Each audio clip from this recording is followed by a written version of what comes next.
Well, good morning. It is 9:08. I am Pamela Furr here. Thank you for being with us today on this Wednesday, right? Hump day?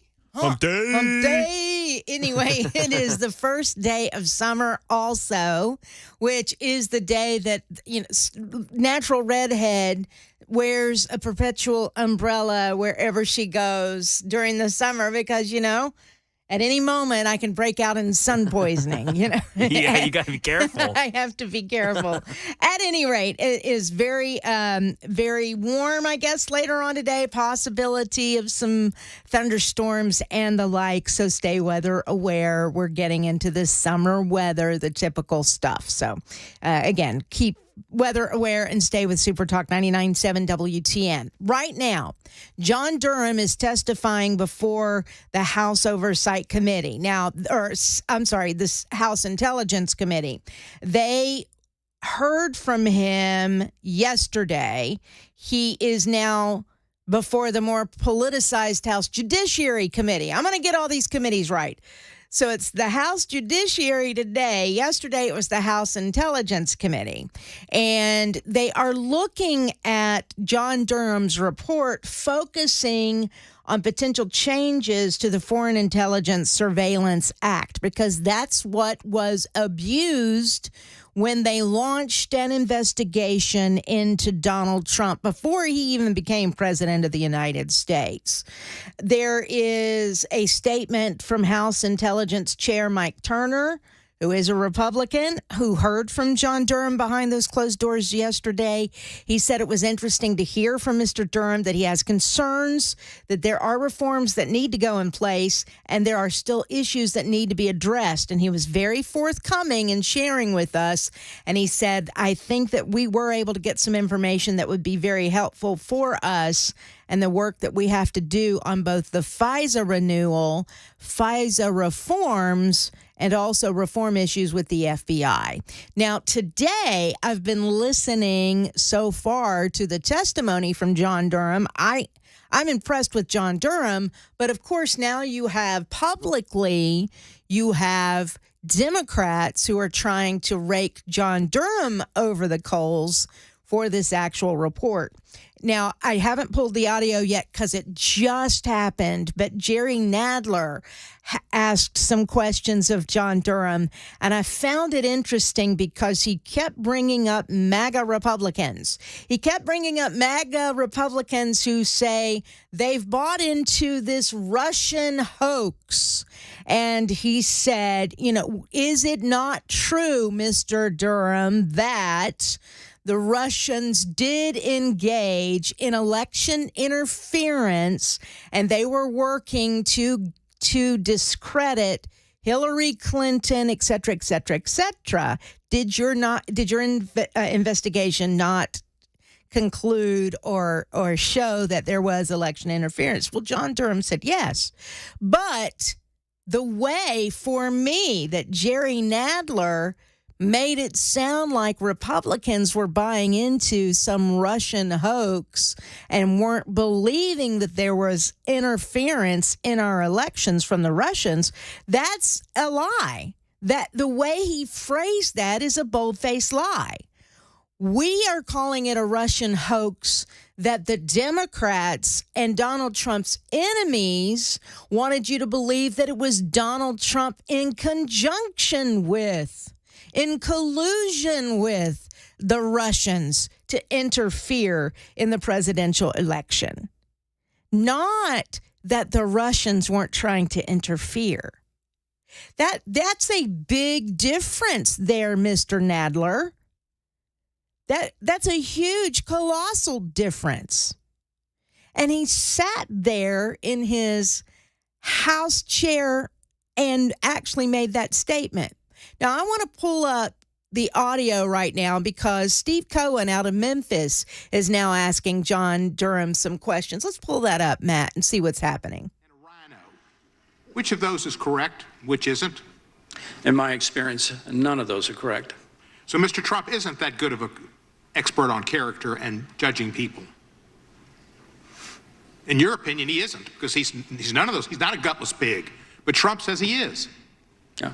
That's outside the scope of my report. Also outside the scope of your report, apparently. Nice. Also outside of the scope of your report was apparently the meeting at Trump Tower between the Russians and the Trump boys, where they talked about allegedly adoptions, but we know it was really about sanctions. How was that outside of your report? Yeah, I'm sorry, I didn't quite follow that. Meeting at the Trump Tower, Russian attorney came to Trump, and Donald Trump Jr. was just wonderful, wonderful. We love it. We love it. What is he talking about? Russian decisions to interact with the Trump campaign and influence the actions of the campaign, allegedly for adoption law, but really for sanctions relief. The FBI came up with that, did they not? Wow. A meeting took place at Trump Towers on June 9th. The lure, as I understand it, was that there was information, derogatory information on Clinton that was going to be provided. They met, and as I believe in a HIPSI report, the HIPSI report fully laid that out, that the discussion then at Trump Towers was about adoption, not about anything relating to Mrs. Clinton. It was totally about sanctions. You're trying to get rid of the Magnitsky Law. Adoptions is a ruse. Should you not have gone and looked into that and seen what the Russians were wanting in return for that? Because that's the biggest thing Putin wanted at the time, was to get Trump to relieve his people of Magnitsky sanctions. I think that Director Mueller investigated that, and I believe one of your House committees explored that. That was outside the scope of what we were looking at. And it was outside the scope of your authority to look at Klimnik and Manafort meeting and exchanging polling data? Was that out? I'm sorry, I'm not following your question. Manafort. You remember Manafort, the crook that managed the campaign for nothing? But Steve got tons of Cohen money is from not asking different these questions very Russian well. People over the years that y'all pardoned. Mr. Barr later helped him with the commutation or a pardon. I think a pardon. Manafort. I know who Mr. Manafort is. Yeah, he met with Klimnik, and they discussed polling data. You don't know about that? No, that Mr. Klimnik met with a lot of people, including people. He met with Manafort and discussed polling data. Do you not know about that? I'm aware of that. All right. Why did you then not think it was a good idea for you to look into it and see if the FBI wasn't correct in that there was collusion, a connection between Russia and the Trump campaign to elect Trump? My assignment was to look at the conduct of the intelligence community agencies, not to conduct some separate investigation that was done by the House or that's done by the Senate or was done by Director Mueller. You don't think that if the intelligence communities, the FBI, and others came up with this information and did good work, that should be part of your balanced report? Yeah. Well, I'm not following your question. I apologize. Well, because it's a partisan question. Mr. Donald Trump Jr. would have called it a nothing burger. Mm-hmm. You got no convictions. You got nothing. It was all set up to hurt the Mueller report, which was correct and was redacted, to hurt the Bidens and to help Trump. And you were a part of it. You have a good reputation. You had a good reputation. That's why the two Democrats supported you. But the longer you hold on to Mr. Barr and this report that Mr. Barr gave you as special counsel, your reputation will be damaged. As everybody's reputation who gets involved with Donald Trump is damaged, he's damaged goods. There's no good dealing with him because you will end up on the bottom of a pyre. I yield back the balance of my time. Sure. Can we presume the gentleman's undecided on how he feels about the former president? Gentlemen, the witness can respond. Let him respond, and then we'll move on. My concern about my reputation is with the people who I respect, and my family and my Lord. And I'm perfectly comfortable with my reputation with them, sir. Nice. Well said. God bless you. All right, you can go ahead and pull that down. That very good answer. Wow. Steve Cohen, I think, has lost his mind a little bit. I'm going to be honest with you. Those questions made no sense. No sense. Whatsoever. I think there's something wrong with him. It didn't make any sense at all. I'm truly wondering now about his health because that was it. They were disjointed. He was wrapped in emotions, wasn't he? I mean, he just hates Trump. And that's all he could get out of his mouth. That's I would say when you look up Trump derangement syndrome, you see Steve Cohen and his questioning that you just heard right there from Memphis Representative Steve Cohen. That was weird. I don't have any other words for that. Was bizarre. Well, and I think the special counsel was correct in his answer by saying that was not the scope of my investigation. Yeah. All of that had already been investigated by Mueller. By Mueller. It was investigated, case closed. His scope was on the intelligence committee or intelligence agencies. Yeah. And the FISA warrants and those sorts of things. And he's not worried about his reputation at all. That was a very good answer from John Durham. All right, enough of that. We will move on. If anybody else from Tennessee, from our Tennessee delegation, is on the committee, I actually don't know. I should look that up, but I don't think there is. I think it's just Steve Cohen. But if anything else pops up that's interesting, we'll dive into these hearings here in just a moment. All right. And we will move on to other things. I mean, there are other things going on, like banging sounds being heard on this submersive vehicle, possibly signs of life of these 5 that have been missing now for a couple of days in the Titanic wreckage. We'll give you the latest on that coming up.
Got a crash affecting I-24 south of Nashville. This is going to be westbound in Laverne. The left lane is blocked there in Rutherford County.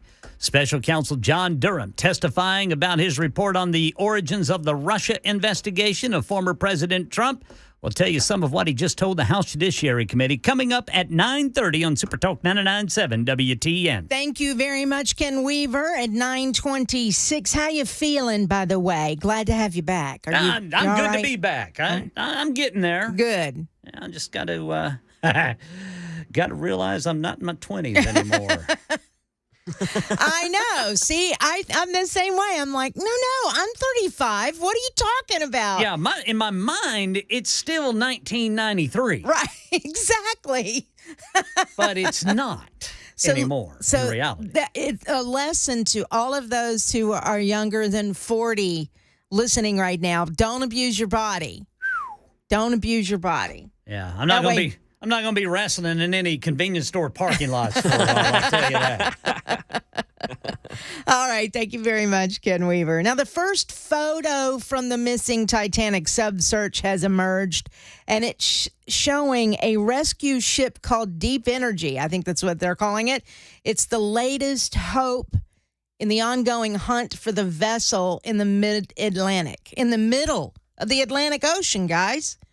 Oxygen on board the Titan has now dwindled to just 24 hours. This is the, I mean, they have a day.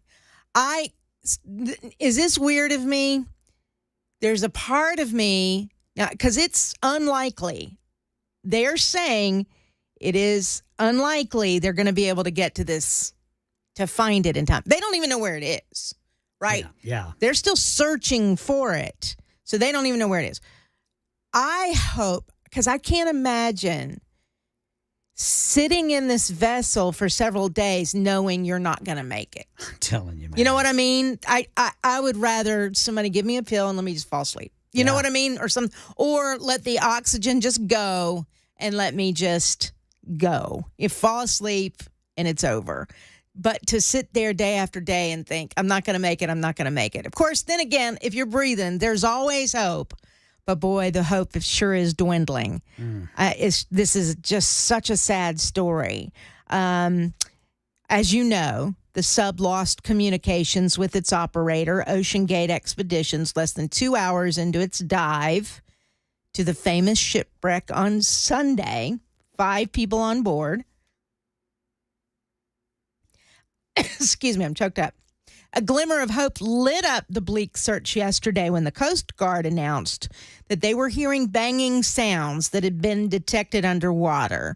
What else could it be but people banging on this vessel?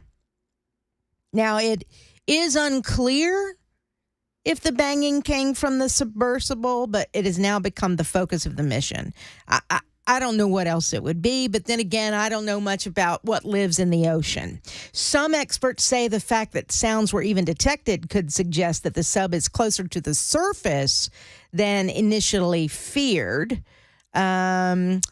Submarine search and rescue expert Frank Owen tells the BBC his hopes for a recovery increased by some magnitude when he heard the noises had been detected. So that's good news. There's a couple of reasons for that, he says.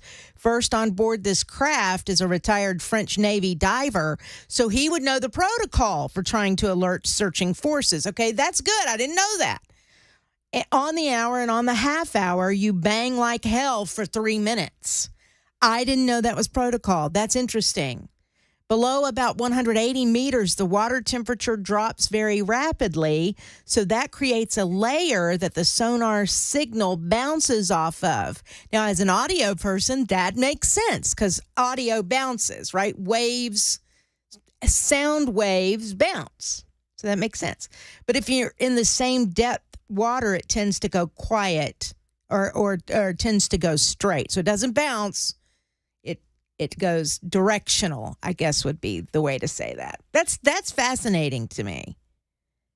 So every hour and half hour, top of the hour, bottom of the hour, you're going to hear bangs like crazy if there are people still alive on this vessel. So that is good news. I'm going to keep praying. I mean, it's a miracle It will be a miracle if they make it out of this alive.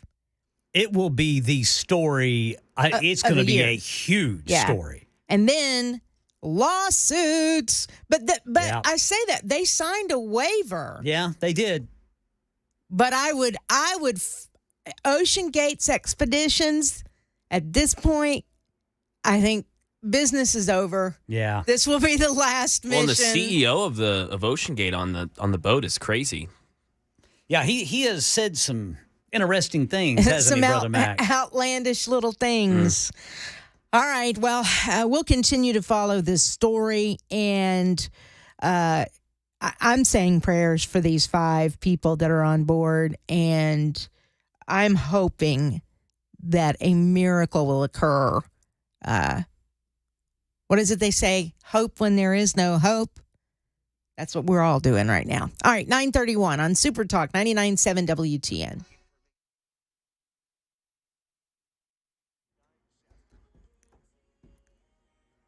I'm Ken Weaver with your top stories. Looks like there's some good news on the traffic front. That crash westbound 24 in Laverne, it looks like that has been cleared up. Still a little slow going there, but now that it's out of the way, things will be speeding up shortly. Full forecast in 2 minutes. Special Counsel John Durham, who was appointed to investigate the origin of the Russia investigation of former President Trump, just told the House Judiciary Committee there was no legitimate reason for the FBI to even open the probe. Still no sign of that missing vessel we just told you about. 5 people on board. It dove to the site of the Titanic wreckage in the middle of the Atlantic Ocean on Sunday. Crews from the U.S. and Canadian Coast Guards, as well as the U.S. Navy, now hard at work to locate the sub. And apparently there have been these banging sounds that Pamela just told you about, heard every half hour. Right now in Middle Tennessee, police in Murfreesboro are looking for 3 people after a police officer was run over during a traffic stop last night. These 3 people got out of the car at I-24 near the Joe B. Jackson Walmart. They know who these people are. Police say we just need to find them. Meanwhile, the officer who was hurt was alert and speaking at the hospital. That's the latest news. Weather is next. I'm Ken Weaver, WTN News.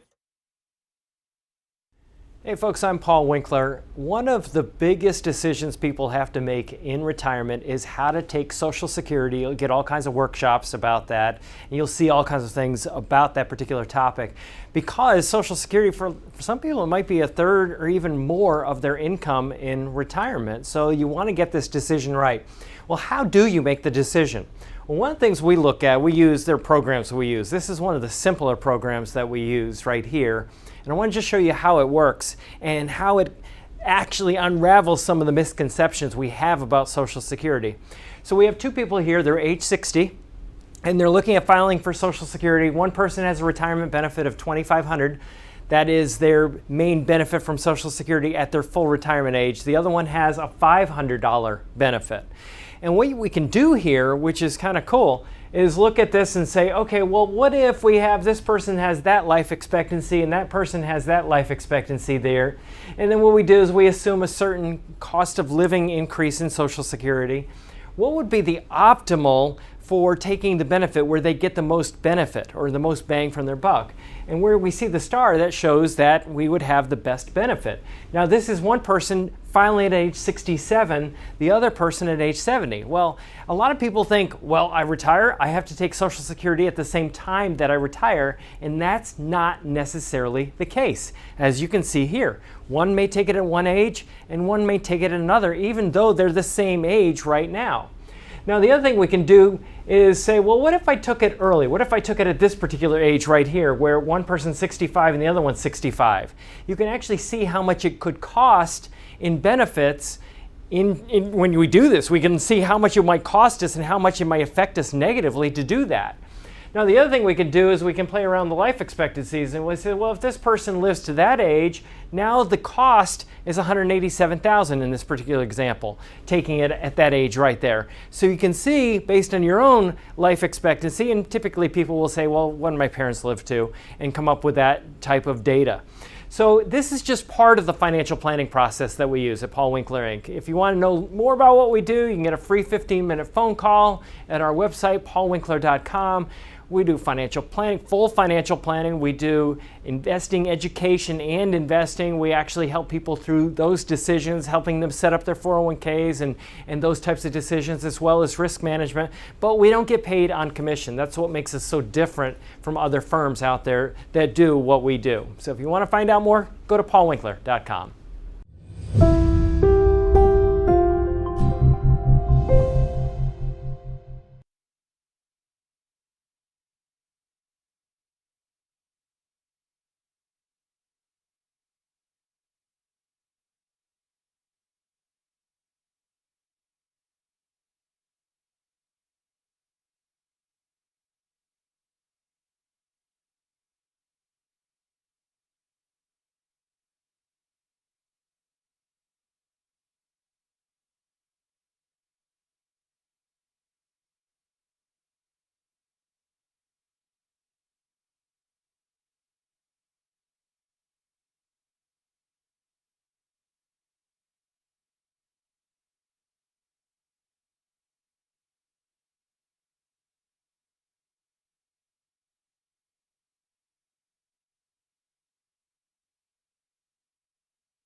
Super Talk 99.7 WTN. It is 9:38. Good morning. I'm Pamela Furr.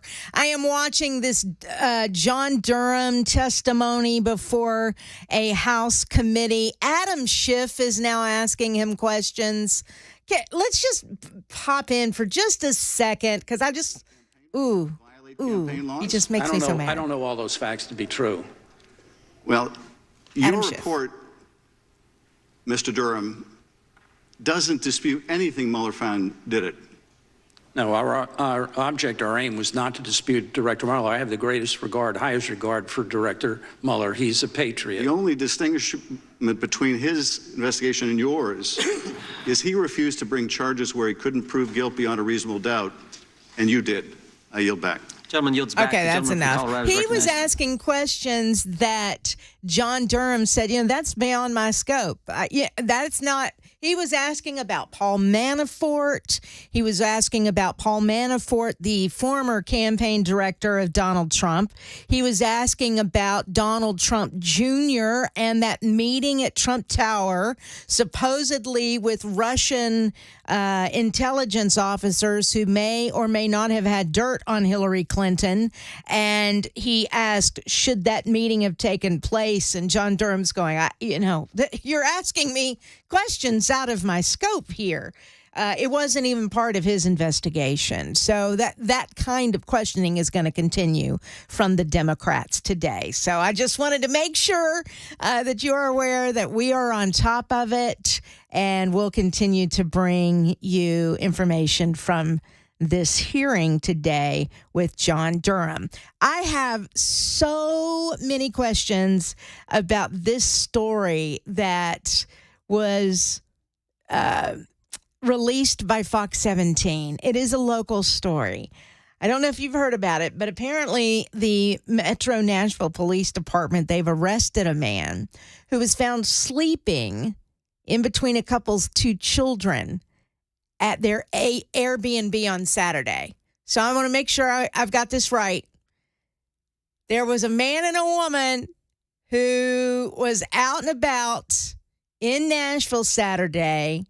Their children were at the Airbnb, and when they came home around 3 o'clock in the morning, they found this man sleeping on a fold-out bed in between the couple's 2 children in the living room.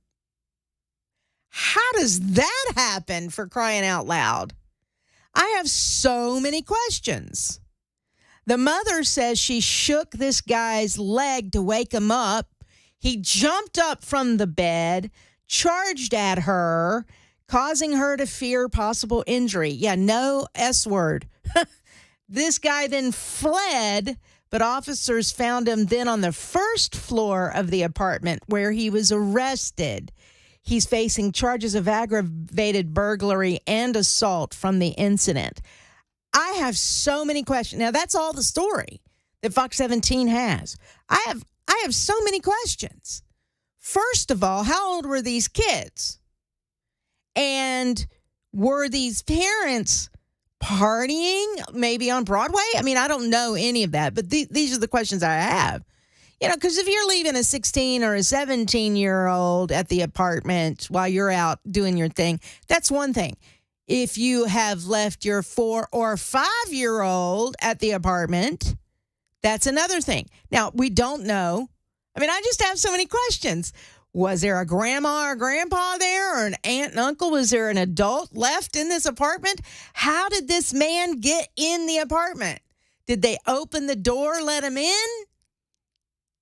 Did they? There's just so many questions. He was a 32-year-old. His name is Tanner Tamson. And this happened at the Sonder Apartments. They're located on 7th Avenue. So the couple returned to the Airbnb around 3 o'clock in the morning. They found him sleeping on a fold-out bed. I mean, doesn't sound like he broke into the apartment. A fold-out bed in between the children, correct? In between the kids. Yeah. So that I just have this picture of maybe one kid on a sofa, another kid on another sofa, and then there's a fold-out bed in between them. You know what I mean? Like in the middle of the living room or something. I mean, I don't know any of this. But what are you doing? I mean, I bring this story to you to just point out that there are so many horror stories about tourists coming to Nashville and partying way too hard down on Broadway, leaving their kids back at the Airbnb or leaving their kids at the hotel. I've even heard stories of native Nashville people doing crap like that, leaving their kids at home. And when I say kids, 16, 17 well, even 15, 16-year-olds, that's one thing. I get that. But your 4 and 5-year-old kids? And I've seen some, I'm get off my lawn, Pamela, right now. I have seen some of the videos that Scoop Nashville will post after a weekend. And there are some crazy drunk people down on Broadway over the weekend doing crazy things. Completely wasted. Alcohol made them do it. I mean, oh my gosh. And I hate that because Nashville is so much more than just Party City down on Broadway. And we're getting that reputation of being a wild and crazy town down on Broadway. Get off my lawn. That's who I am right at this moment.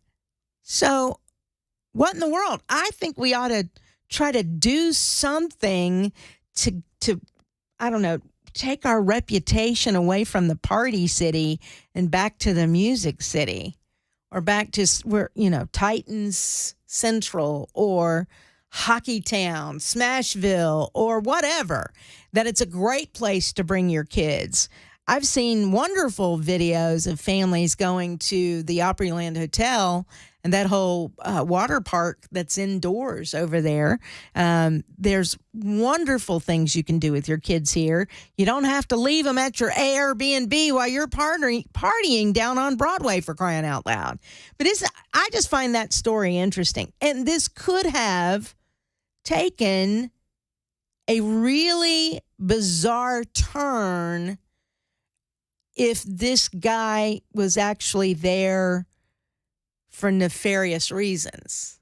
What was he doing with the kids? He could have been a murderer. He could have been a rapist. He could have been so many crazy things. What a weird story. So anyway, I didn't know if you knew about that, so I wanted to bring that to your attention. Very, very odd. Coming up at 10:30, I want to remind you that I'm going to speak to somebody with the what is it called? Moms for Liberty. That's what they're called. Moms for Liberty. Robin Steeman. We're going to talk to about the situation down in Williamson County where the school board there decided to leave certain books in the libraries there. And some people are very upset about that. Some believe that not enough board members had the cojones, as they say, to ban those books. So I want more information. I mentioned it to you guys yesterday that I want to know if maybe at some point we're going a little too far in banning books from it's not even public libraries, it's school libraries. But they believe that they're in the right. So I want to find out more information about that. So we're going to talk to, again, Robin Steeman coming up at 10:35 with Moms for Liberty. So be listening for that. All right, more to come. The Pentagon says they made a $6 billion accounting error. Hello, that's huge. So I want to talk about that. Also, at the southern border, you've got a problem, right? Illegals coming through, gotaways coming through, but you might be surprised about the northern border and how the feds have caught more than 460 known suspected terrorists in the last 9 months at the northern border. That's alarming to me. At least we caught them. How many have we not caught is my next question. Even at the northern border. Holy smokes. So these stories all straight ahead on Super Talk 99.7 WTN. 615-737-9986 is the phone number. You can also super text me there as well. And we're live on Super Text or Super Talk TV.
Governor Lee has just announced he is launching a $200 million school safety grant program for which every school and police department in the state is eligible for protecting students and staff from active shooters. We'll tell you about it at 10 on Super Talk 99.7 WTN. Thank you very much, Ken Weaver. I'm a little distracted. Maybe I should just turn off this John Durham hearing. What kills me about this whole thing, Ken, correct me if I'm wrong, and you don't have to comment if you don't want to, but wasn't there a representative who had an affair with a Russian spy? Swalwell, I believe, was the one that was accused of sleeping with. Yes, there was Russian that allegation, yes. He is actually asking questions of John Durham in this testimony today. How is it that he's on that committee, and he should recuse himself from asking any questions whatsoever when it comes to the John Durham report and Russian intelligence and Russian interference in the election. He was sleeping with a Russian spy, for crying out loud. It's politics, Sister Pamela Furr. Politics. Oh, my gosh. This is just insane to me. I wish I had, at home, I've got like this Nerf football thing that I use to throw, because it makes me feel so much better to throw it at the television when I see crap like that. It just makes me mad. But as a news junkie, I still have it on here in the control room. I'm sorry, I'm in the talk studio, aren't I? I have it on in here so I can bring to you anything that might be alarming or crazy. I didn't hear the testimony from John Durham back to Representative Swalwell, but I kept looking at him going, you're a hypocrite. Super Techs are saying it was a Chinese spy. But yeah, that's right. Yeah. Yes. Well, then my outrage is misguided. Excuse me. Well, but again, it's not the same difference, but it is the same. He was sleeping with a spy. So how do you have any credibility whatsoever? Your judgment is tainted. All right, thank you. Thank you for the correction, though. we had a Super Texter say, same difference. It's the same difference, isn't it? All right, so anyway, I'll keep you posted on the John Durham testimony today. And truthfully, it just feels like most of the people that are asking him questions are just grandstanding. They're just grandstanding. They're not. Oh, Sister Pamela Furr, they're trying to get to the truth. Because there's no truth in the John Durham report, I guess. What they're supposed to be doing is taking his recommendations and deciding what to do about FISA investigations. They're supposed to tweak things so what happened to Donald Trump can't happen again. And instead, they're going back to the Mueller report, and they keep asking him questions about the Mueller report. And he goes, well, I don't know. That's what I heard in the news. That was outside of the scope of my investigation, but thanks for asking. Those were most of the answers that he's given to some of the Democrats today. All right, enough of that. When we come back, the feds have caught more than 460 known suspected terrorists at the northern and southern border, but a whole lot at the northern border. Yet Alejandro Mayorkas says our borders are secure. What? We'll talk about it coming up on WTN at 10:05.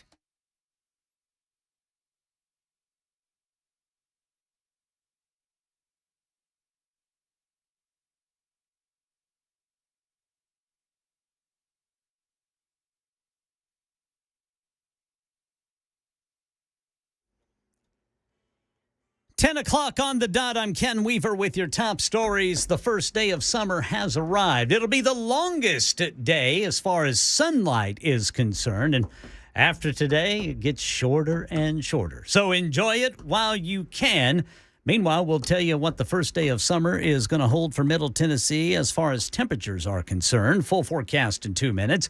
Gio Benitez says the U.S., Canada, and France are teaming up to search for any sign of that submarine with 5 people on board that has been missing since it dove to tour the Titanic wreckage on Sunday. Even if that sub did rise to the surface and they're just floating, waiting to be rescued, that sub is actually bolted shut from the outside. So they need to be found because they are running out of oxygen. And that could happen as early as tomorrow morning. Right now in Tennessee, Governor Lee is officially launching $200 million in school safety grants to put an armed SRO in every public school and provide physical security upgrades. Nothing is more important than making sure that Tennessee students and teachers return home from school safely every day. Schools and local police departments have until October 27th to get their applications in to be reviewed by the Tennessee Department of Safety and Homeland Security.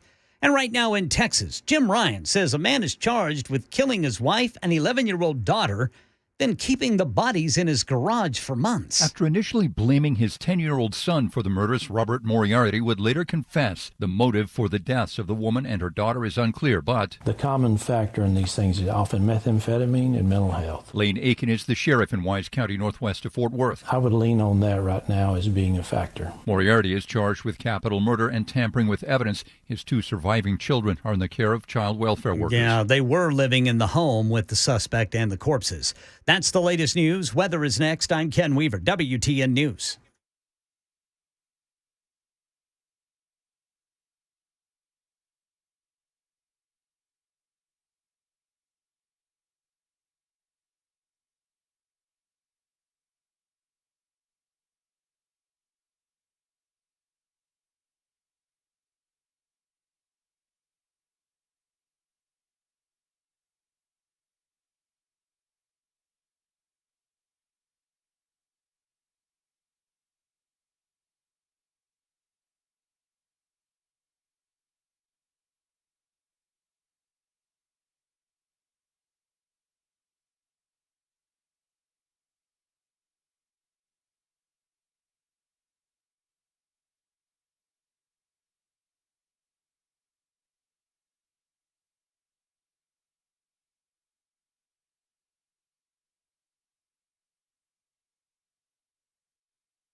It is 10:04. I'm Pamela Furr on Super Talk 99.7 WTN. We're being told the Coast Guard will give an update on the missing Titanic sub here very soon. So we'll keep you updated if there's anything new to report on that story.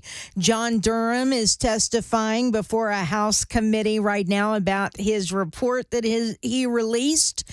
So we'll bring you highlights from that as well on the show. Be listening for that at 10:35, we'll be speaking with Moms for Liberty about their effort to make sure that inappropriate literature, inappropriate books does not make it into the hands of children at their school libraries. We'll get the latest on what happened down in Williamson County, I believe 2 nights ago, with their school board. Meanwhile, there have been hundreds of known or suspected terrorists apprehended at the northern and southern borders in this current fiscal year. This is according to U.S. Customs and Border Protection data. Now, for full disclosure, I'm actually headed to the southern border. I'm heading to Texas, to the border next week. I believe it's next week, next Wednesday, Thursday, and Friday. And so I will bring back to you any information that I learn. But I figure I talk about it so much, I might as well go down there and get a look at it myself as to what is happening there at the southern border. But this information to me is interesting because it's not just the southern border that's a problem. The northern border seems to be a problem as well. As foreign nationals illegally enter the U.S. and are apprehended, U.S. Customs and Border Protection, the field operation agents screen them against a federal terrorist group. And my story just left me. Hang on one second here. Here we go. They compare it to a list that they have to see if it's a known or suspected terrorist, and then more charges besides just illegally entering the country obviously will be lobbed at them. It originated as a consolidated terrorist watch list to house information on known or suspected terrorists, or KSTs, right? This is from Just the News, but has evolved over the last decade to include additional individuals who represent a potential threat to the United States, including known affiliates of watch-listed individuals. So it's the watch-list individual and maybe their buddy or pal. As of June 15th, agents apprehended 53 KSTs at the southwest border ports of entry and 284 at northern border ports of entry. Holy smokes. So while everybody is focusing on the southern border and that's getting all the attention, illegals are trying, not just illegals, terrorists, suspected terrorists are trying to make it across the northern border. The fiscal year begins October the 1st. So between October the 1st and now, you're talking a total of 337 people that they've apprehended who are on a list as a known or suspected terrorist. In the wake, I know we're 20 years past, but after what happened to us on 9/11, the fact that there's even the slightest possibility that a terrorist can make it past our borders is just beyond me. We caught 337 in this last fiscal year. How many got away? Not just illegals, not just people who don't have citizenship here, not just people who are just looking for a better way of life, who are looking for the American dream, who want to get away from whatever nightmare existence they have in another country. No, we're talking about people who have no regard for American life.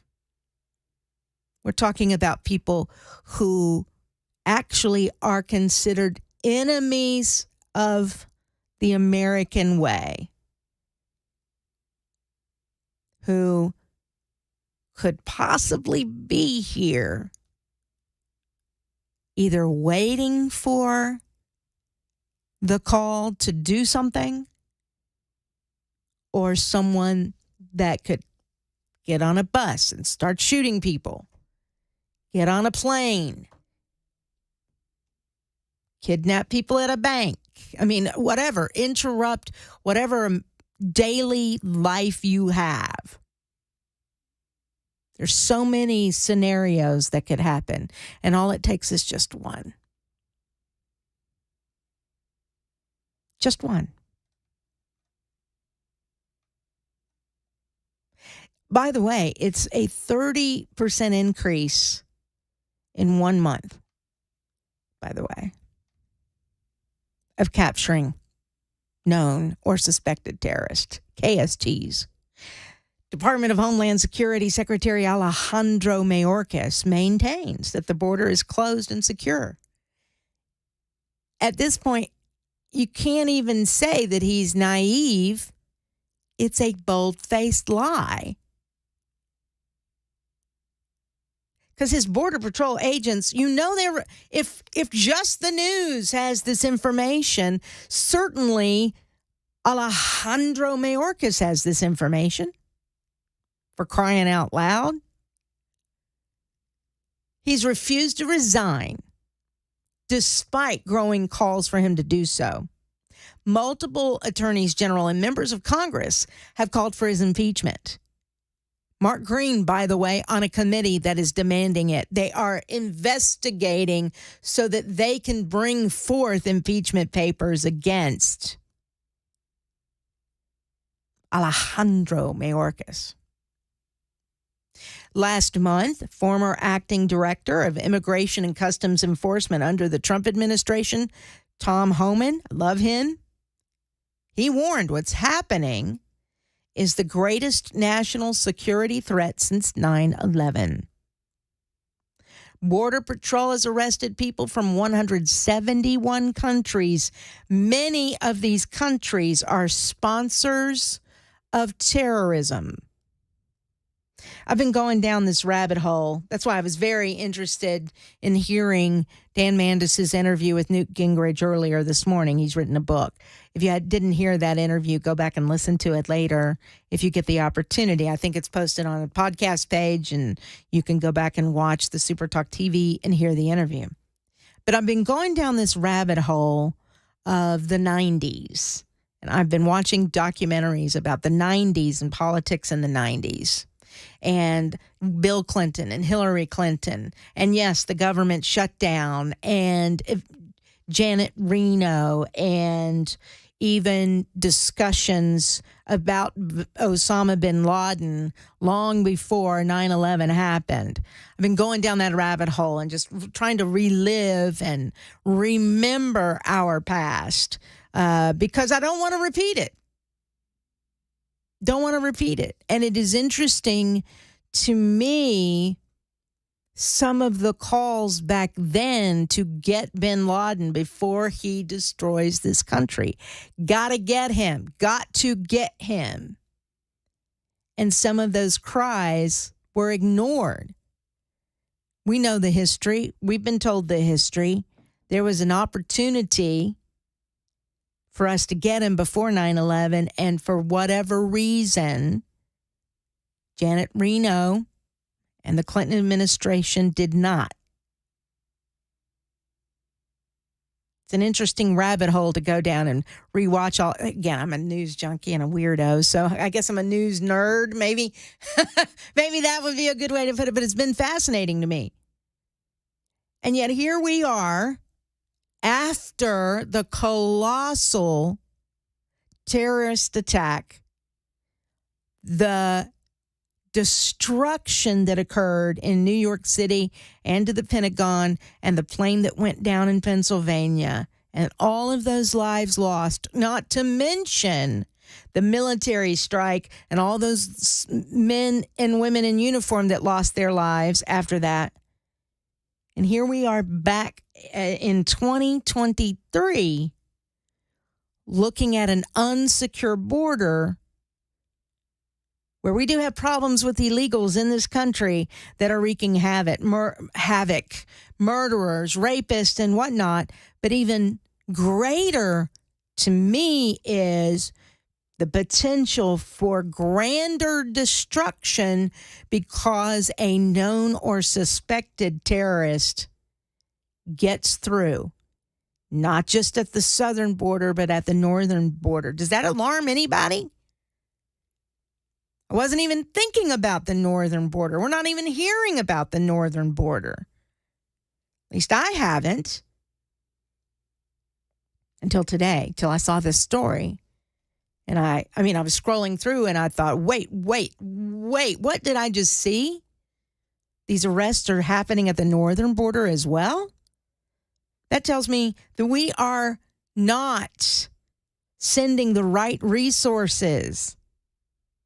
To me, you have a presidential candidate. I'll tell you this right now.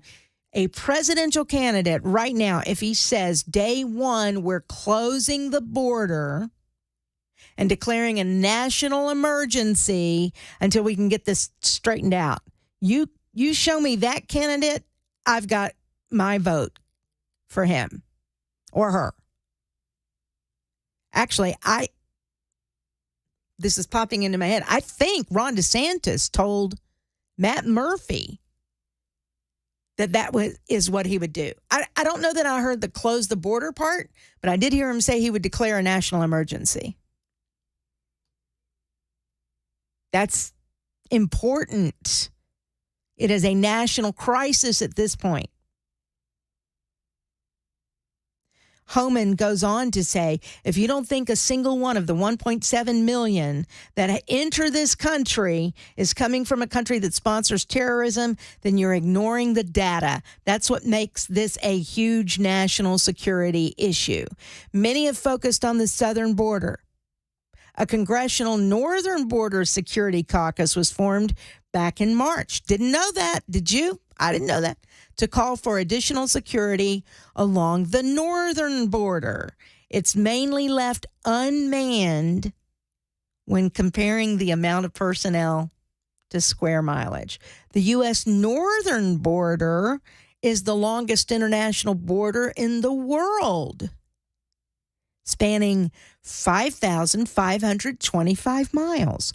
14 states share the U.S.-Canada border. 13 to Canada's south, and Alaska to its west. By comparison, four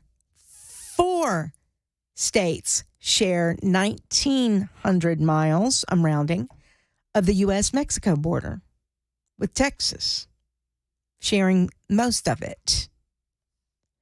Think about that. So if you've got 14 states at the northern border, and most of it is left unmanned compared to the square mileage now, what does that mean for terrorism? What does that mean? We heard Mark Green say to a committee and others who have said Chinese nationals are getting in through our southern border. My question is, how many are getting through at the northern border? And again, you don't think that Islamic terrorists are still out there? They are. They've been quiet for a while, but they're still there. And others who wish to do us harm. Yet another reason for me not to sleep at night.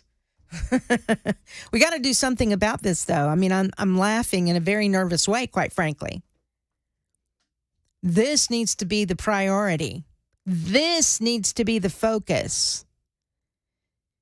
You find me a presidential candidate, I'll say it again, that says I will close the border until we can figure this out.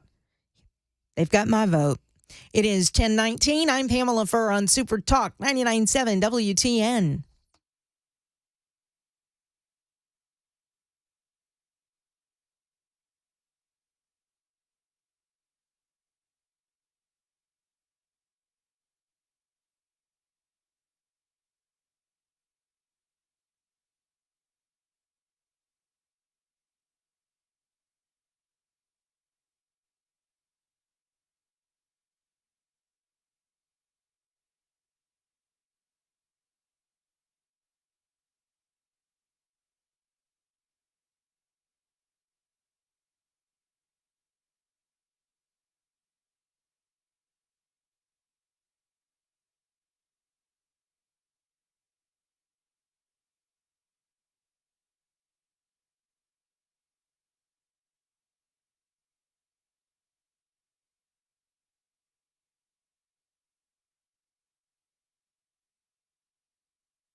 We have just learned of a new timeline to save the lives of the people on that Titanic sub that is missing. These stories and more coming up at 10:30 on Super Talk 99.7 WTN. Thank you very much, Ken Weaver. I just got chills as you started talking about that. So I hope it's good news.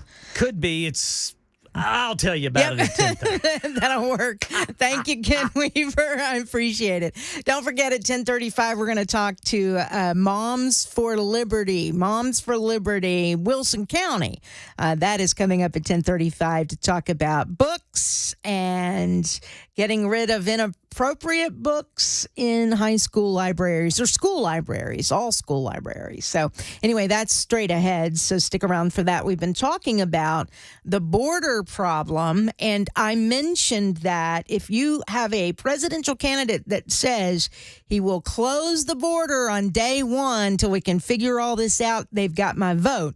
Some of the super talkers, 615-737-9986 is the phone number. You can super text, or you can, did I say super talkers? I meant super texters, or you can super call us at that number as well. But I had one guy say, Pamela, Donald Trump had said he would close the border. You know what? He said he'd close the border the first year he was president. He said he would close the border the second year he was president. He said he would close the border the third year he was president. And he said he would close the border at the fourth year mark of his presidency. Did Donald Trump close the border? The answer is no, he did not. Now, did he begin building the wall? Yes, he did. Did he make it harder for illegals to get into this country? Yes, he did. He did lots of things that helped. Absolutely 100%. And I'm looking for a quote from him that says day one he'll close the border. I don't see that if he's reelected president of the United States. I don't see that. Now, he says that he would declare an emergency. That's fine. But declaring an emergency, what is that going to do if you don't close the border? In my opinion. So I need that. If you will promise that, you get my vote. But here's what I don't understand. He would say these things while he was president, and then he'd back off on it. Then he'd say it and he'd back off. Now, mind you, again, he did amazing things at the southern border. So I'm not about to take that away from Donald Trump. He did what he said he would do most of the time. I've got all these stories. Trump threatens to close the border with Mexico next week. This was in March of 2019. Trump backs off threat to close the border. This is April of 2019. Trump says he will close the Mexican border permanently. This was in November of 2018. I can go on down the list, but he never did. And maybe for him, that was his tactic to get the illegals to back off because they knew they were going to get to the border and weren't going to be allowed in. I don't know. Or at least that would be the illusion there. I don't know.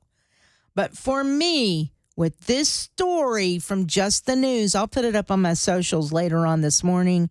For me, when you've got known or suspected terrorists being apprehended at the southern and northern border, there's a problem. And the question is, if you've captured that many, how many got away? 615-737-9986. Let's go to James. Hey, James, welcome to WTN. Hey, Pamela, how are you? I'm great. How are you? Listen, I was listening to the Newsmax the other night.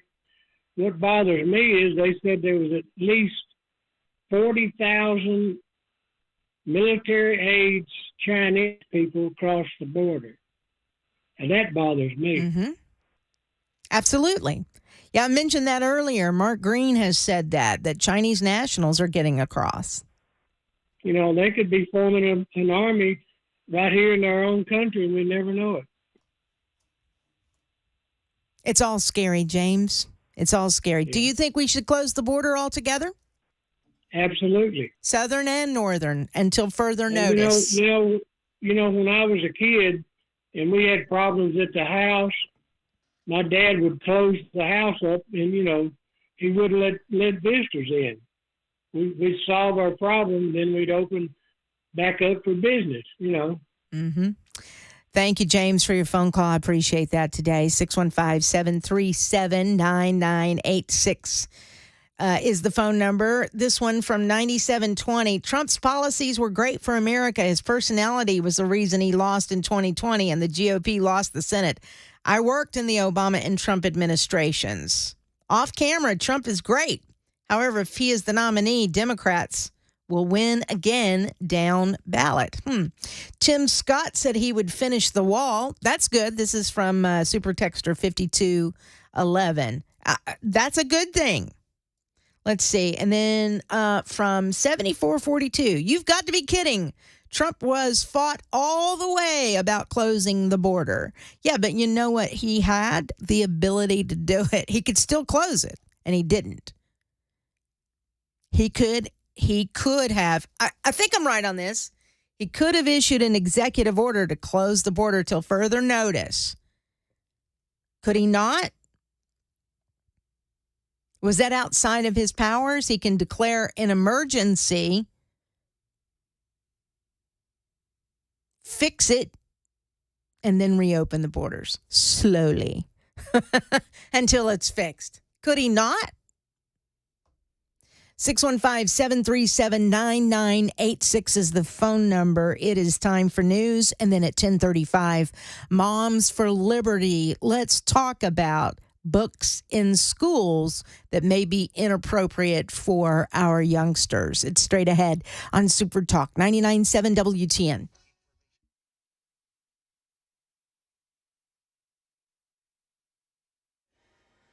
10:30 on the dot this Wednesday morning. I'm Ken Weaver with your top stories. We'll tell you about the next round of showers and thunderstorms in the full forecast in 2 minutes. The Titanic sub, missing since diving under the Atlantic Ocean on Sunday, will run out of oxygen in less than 20 hours. That's according to what the BBC says it was just told by the U.S. Coast Guard admiral leading the search and rescue. The National Center for Education Statistics out with its latest report card on student assessments showing average test scores among 13-year-old students this school year declined 4 points in reading, 9 points in math compared to the 2019-20 school year, which was just ahead of the COVID-19 pandemic. That's the latest news. Weather is next. I'm Ken Weaver, WTN News. Hey folks, I'm Paul Winkler. One of the biggest decisions people have to make in retirement is how to take Social Security. You'll get all kinds of workshops about that, and you'll see all kinds of things about that particular topic. Because Social Security, for some people, it might be a third or even more of their income in retirement. So you want to get this decision right. Well, how do you make the decision?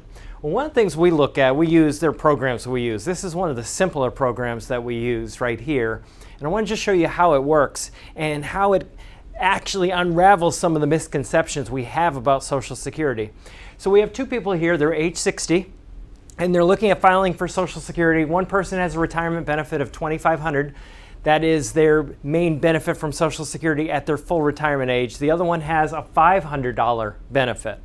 And what we can do here, which is kind of cool, is look at this and say, okay, well, what if we have this person has that life expectancy and that person has that life expectancy there? And then what we do is we assume a certain cost of living increase in Social Security. What would be the optimal for taking the benefit where they get the most benefit or the most bang from their buck? And where we see the star, that shows that we would have the best benefit.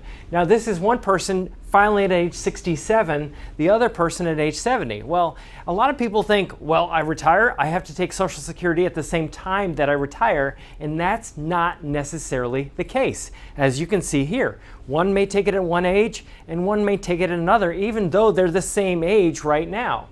Now, the other thing we can do is say, well, what if I took it early? What if I took it at this particular age right here, where one person's 65 and the other one's 65? You can actually see how much it could cost in benefits. When we do this, we can see how much it might cost us and how much it might affect us negatively to do that. Now, the other thing we can do is we can play around the life expectancies, and we say, well, if this person lives to that age, now the cost is $187,000 in this particular example, taking it at that age right there. So you can see, based on your own life expectancy, and typically people will say, well, what did my parents live to, and come up with that type of data. So this is just part of the financial planning process that we use at Paul Winkler Inc. If you want to know more about what we do, you can get a free 15-minute phone call at our website, paulwinkler.com. We do financial planning, full financial planning. We do investing, education, and investing. We actually help people through those decisions, helping them set up their 401ks and those types of decisions, as well as risk management. But we don't get paid on commission. That's what makes us so different from other firms out there that do what we do. So if you want to find out more, go to paulwinkler.com.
Super Talk 99.7 WTN. It is 10:35. Glad to have you on board today. There was a story out of Williamson County where the school board was voting the other night on whether or not to restrict certain books from the hands of, I think, high schoolers there. And the school board voted, I think, to keep those books in the school libraries. With us right now, Robin Steeman with Moms for Liberty to talk about that and other issues that moms are facing every day in our schools. Hi, Robin. How are you? Good. Pamela, how are you? I'm doing great. I wanted to get more information because, look, I have not been involved in the cause with Moms for Liberty. I don't have children of my own, so that isn't necessarily something that's on my radar, but there's so many that listen to us that do have children and do want to protect them from reading inappropriate material, certainly for their age group and that sort of thing. So I commend you for being active and being involved here. So that's number one. What were the books that you were looking at, and why did you guys believe that they were inappropriate? I'm saying for high schoolers, right? Is that what you were looking at? A high school in Williamson County that may carry these books? Well, some of these books are also in Williamson County middle schools. Okay. So even worse for a middle schooler. But the books in question were The Perks of Being a Wallflower, Speak, and Where the Crawdads Sing, and also Field Guide to the North American Teenager. And while these titles really sound kind of benign on the face, that's how most of these books are that we consider graphic sexual content, or the vernacular would be porn in the library. A lot of your listeners have heard about, quote, porn in the library and school libraries, and that's where we take issue with. And it's the kind of sexual content that you just wouldn't conceive as being before children.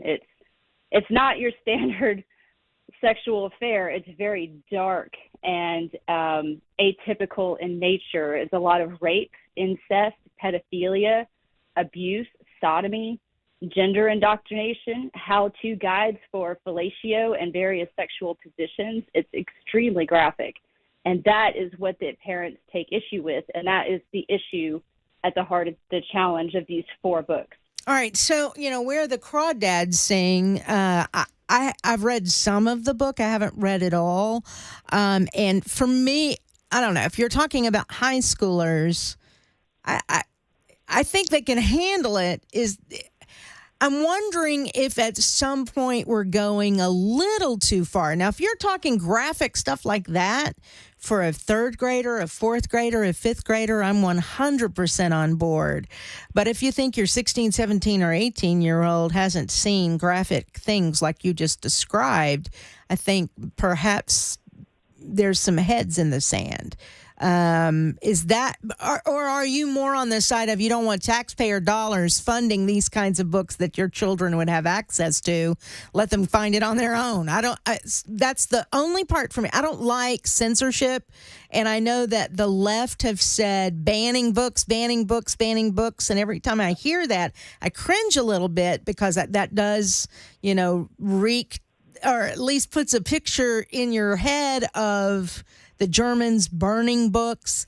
I know that's not what you guys are talking about, but that is the picture that they end up putting in your head when they say things like that. So how do you counter that? That's exactly why they use that language. Yeah. Because they say book banner and it calls to mind a certain thing for the entire country. Sure. And it's painting us. It's just like the Don't Say Gay bill in Florida. It had nothing to do with that, right? True. So where the crawdads sing, there's a rating system. I mean, we rate TV shows, we rate movies, but we're not rating books. And there is a rating system, though, that goes from 0 to 5. So to put it in perspective, To Kill a Mockingbird is a 2. Mm-hmm. But a book like Push is a 5, which talks about the repeated rape of a small child by her father with lots of profanity. That would be a 5. Where the Crawdads Sing is a 3. Mm-hmm. So 3, we could see a 3 in high school, but definitely not a middle school. Gotcha. I see. There's a little bit of a sliding scale on that.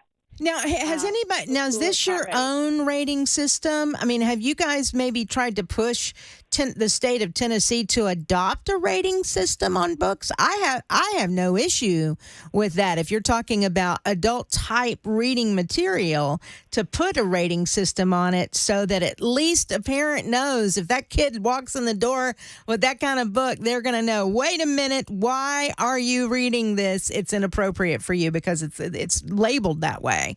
Have you guys tried to do something like that? We have talked about it to our school board, yes. And we would absolutely back some kind of legislation or policy that would do that as another way of approaching the problem. In Wilson County schools, they actually have a mature reading list. Mm-hmm. And they have 27 books on the high school list and 138 books on their middle school list. And they don't remove them from the libraries, but the parents opt their child into being able to check them out.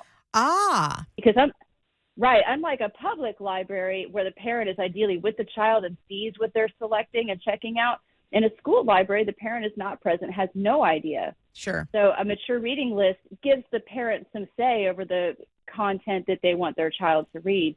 But so far, Williamson County School Board is, with the exception of 2 members, is not on board with this idea. But it's working great in Wilson County. Have other counties adopted that, or is it just happening in Wilson? So far, I believe it's just in Wilson, and they've pioneered that in the last year. Well, I like, if I were a parent, because that gives you an option. That gives you a choice. So nothing's banned. You just get to decide as a parent what your kid would have access to. I love that. Well, I mean, I would take that plan then to our state legislature, or at least to the Board of Education in the state of Tennessee, and try to get them to adopt the whole plan statewide. I would love that. I have a feeling the state's going to say, well, it's up to your local LEA. Yeah. It's worth a shot. Usually the state pushes that kind of stuff back down to the LEAs. Well, I mean, so, which is why local elections are so important. They and really more are. People need to be paying attention to their county. Yeah, races. They really, really are. Would you say the Williamson County School Board is more liberal or more conservative? More liberal by far. We really only have 2 conservative fighters on that school board, and they were there in full force on Monday night speaking out. One, Donna Clemens, District 8, she spoke about the mature reading list in Wilson County as a model that perhaps Williamson should look at. And Dan Cash from District 2 spoke about how parents read books like these to the school board in November of 2021, and they cut the mic for FCC regulations because it was so graphic and obscene. Wow. And why are these books still on the shelf? But those are the only 2 that are speaking up in this way, and the rest, either absolutely for it or too afraid to vote against it. Wow, that is interesting to me. These particular books, since they voted not to, I guess I'm going to use the word for lack of a better term, ban them, kids still have access to these books that you guys wanted removed? Yes. I mean, is there really book banning in 2023 with Amazon and all the things, right? If you remove a book from a school library, does that really erase it from the face of the earth? And if a parent really wants their kid to read Where the Crawdads Sing, now they can't? No, this is a school library. It's taxpayer funded. They can also go to the public library with their parent to check it out. So it's really just, a question of what's appropriate in the school environment. And if you read some of these books, which we had an event in March, actually, where Victoria Jackson read 14 excerpts from 14 books to our audience, and it's all on the record. We recorded it, and we had multiple people leave. We had 6 people standing in the lobby, one person with their hands over their ears and another person crying because these books were so obscene. And to put it in perspective, the number of obscene books in school libraries jumped from 600 in 2020 to 1,600 in 2021. So tell me there's not an agenda there. Mm-hmm. We see the sexualization of children going on in every area, right? Mm-hmm. Yeah. And the school libraries is absolutely a part of that. But when parents are trying to speak up and say, hey, you've doubled the number of obscene books available to my child and I'm not okay with it, then the left says book banner. And we just have to work to get the information out to overcome the label. What word should I use instead of book banning? You are book what? Or removing age inappropriate pornographic content. Age inappropriate content. We got to find a better way to do it. That's too many words. We got to find a marketing way to do it so we can paint a better picture, but with fewer words. I'll have to think on that. We always need help with marketing. If I can think of something, I will call you guys and let you know.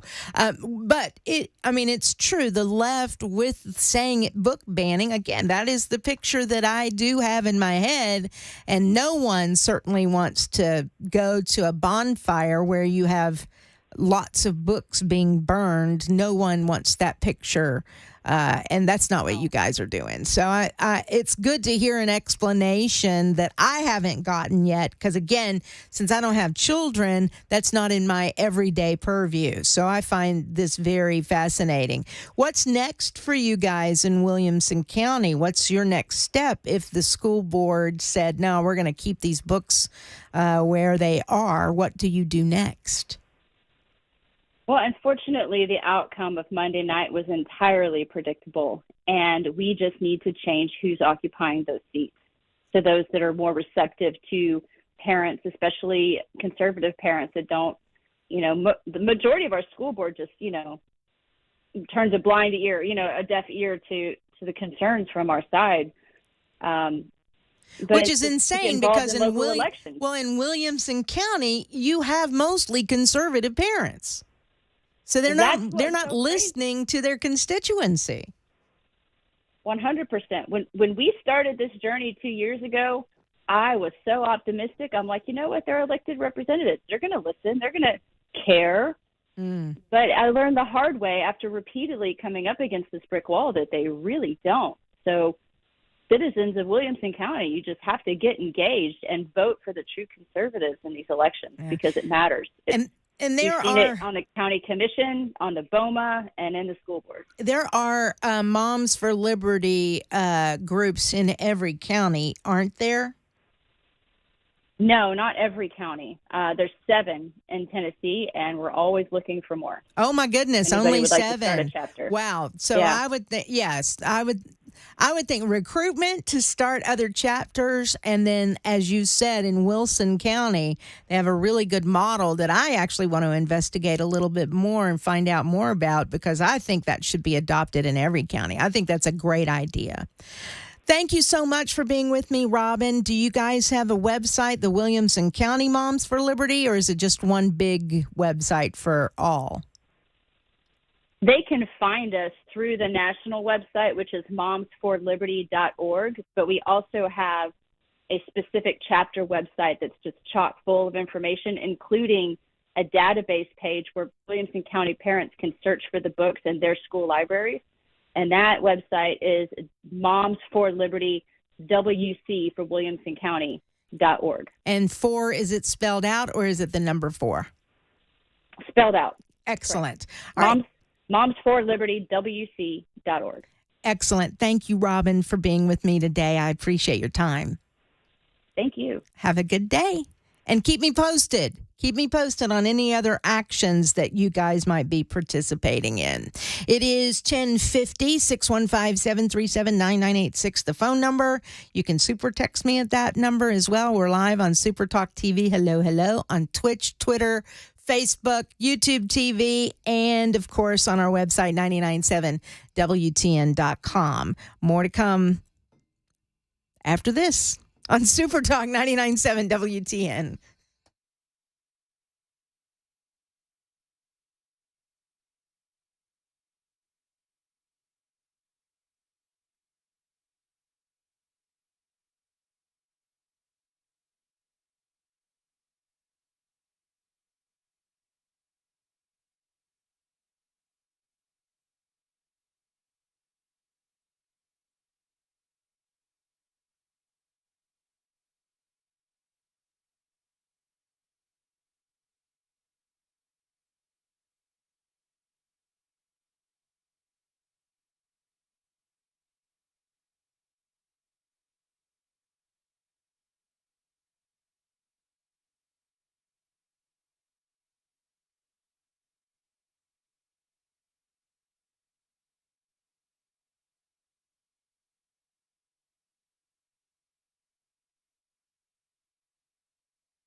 We've learned of a new timeline for rescuing the 5 people on that missing Titanic sub.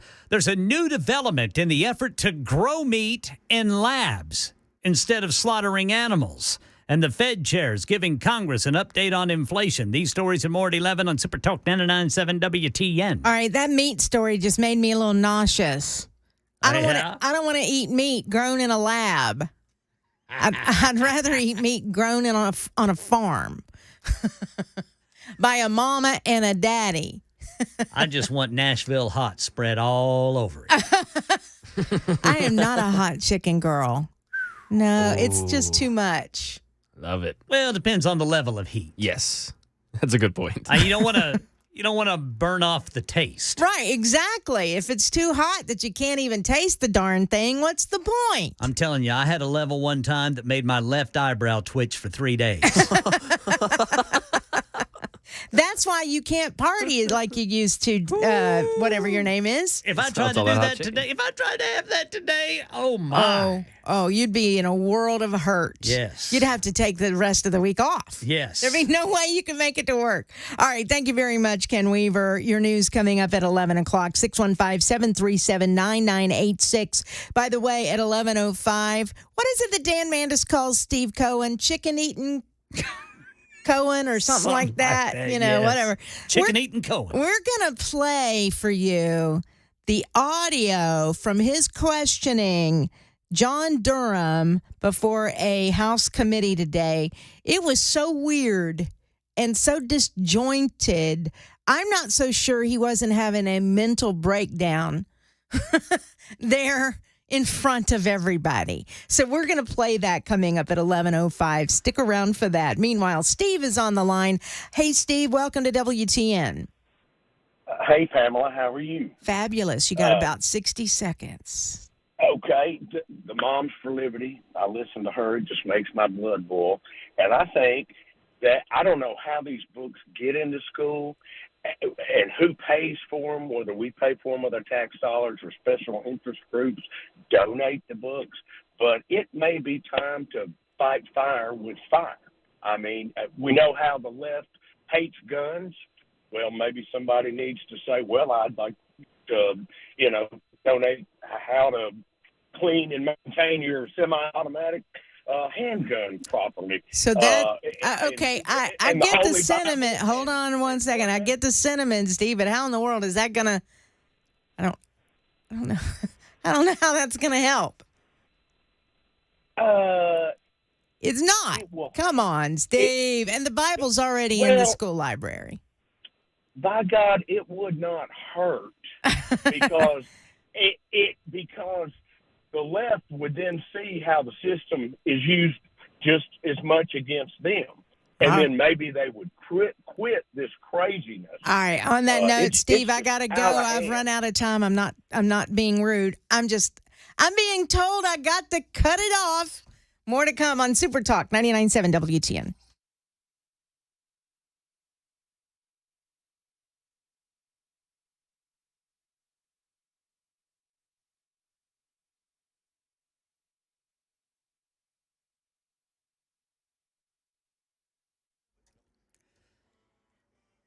$11 o'clock on the dot this Wednesday morning. I'm Ken Weaver with your top stories. And today is going to be a lot like yesterday and Monday, especially on your drive home from work. Full forecast and traffic in 2 minutes. The Titanic sub, missing since diving under the Atlantic Ocean on Sunday, will run out of oxygen in less than 20 hours. According to what the BBC says, it was just told by the U.S. Coast Guard admiral leading the search and rescue. And even if the sub has made it to the surface, everyone, those 5 people, are locked in from the outside. So the race is still very much on. Right now in our nation's capital, federal regulators have approved the sale of meat made in labs, not slaughtering animals. The U.S. Agriculture Department gave the green light to Upside Foods and Good Meat to be the first in the U.S. to do so. This new way of making meat is seen as a way to eliminate environmental impacts of grazing, growing feed for animals, and animal waste, and a way to not kill animals. The company's first plan to sell their meat to restaurants, but they say it will not be cheap. And on Capitol Hill, Fed Chair Jerome Powell giving Congress a financial update this morning. Inflation has moderated somewhat since the middle of last year. Nonetheless, inflation pressures continue to run high, and the process of getting inflation back down to 2% has a long way to go. He says to expect higher interest rates. And Amazon is getting sued for making it too hard to cancel Prime. Here's Mike Dubusky. Amazon engaged in deceptive practices with regards to its subscription service, Prime, essentially tricking users into signing up for the $15 a month service. That's according to a new lawsuit from the Federal Trade Commission. It also states the tech giant made canceling a Prime subscription needlessly complicated. The FTC says it did this by making manipulative design decisions on their website, what the agency calls dark patterns. That's the latest news. Weather is next. I'm Ken Weaver, WTN News.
It is 11:05. Good morning. I'm Pamela Furr on Super Talk 99.7 WTN. Glad to have you with us. Of course, Matt Murphy will be in here at 12:05.